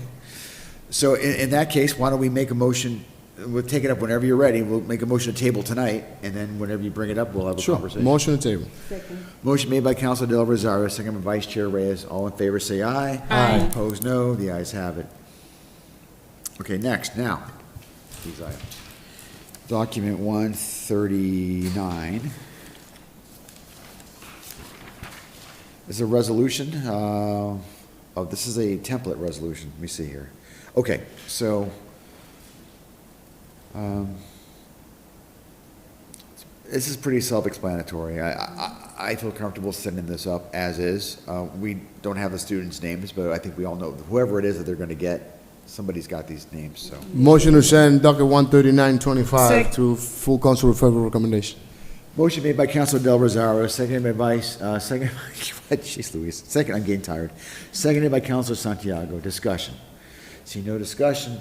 And by the way, this is a great idea. All in favor say aye. Aye. Opposed, no. The ayes have it. Favorable recommendation. And the next one is similar, I think, right? Yep, motion to send document 14025 to full council with favorable recommendation. So this is actually, we can read this person. This is for the varsity wrestler Hillary McDonald. The previous one was for the school's theater program. I didn't say that. This is for, and this young lady is impressive. I just want to make sure we have the proper spelling, because what's on the agenda and what's on this sample document are two different spellings of her first name. So if we could just make sure that's correct, because that's embarrassing if it's not. Motion has been properly made by who? By Councilor Del Rosario, seconded by who? Councilor Vice Chair Reyes. No discussion, all in favor say aye. Aye. Opposed, no. The ayes have it. Anything else on the agenda? Motion to adjourn?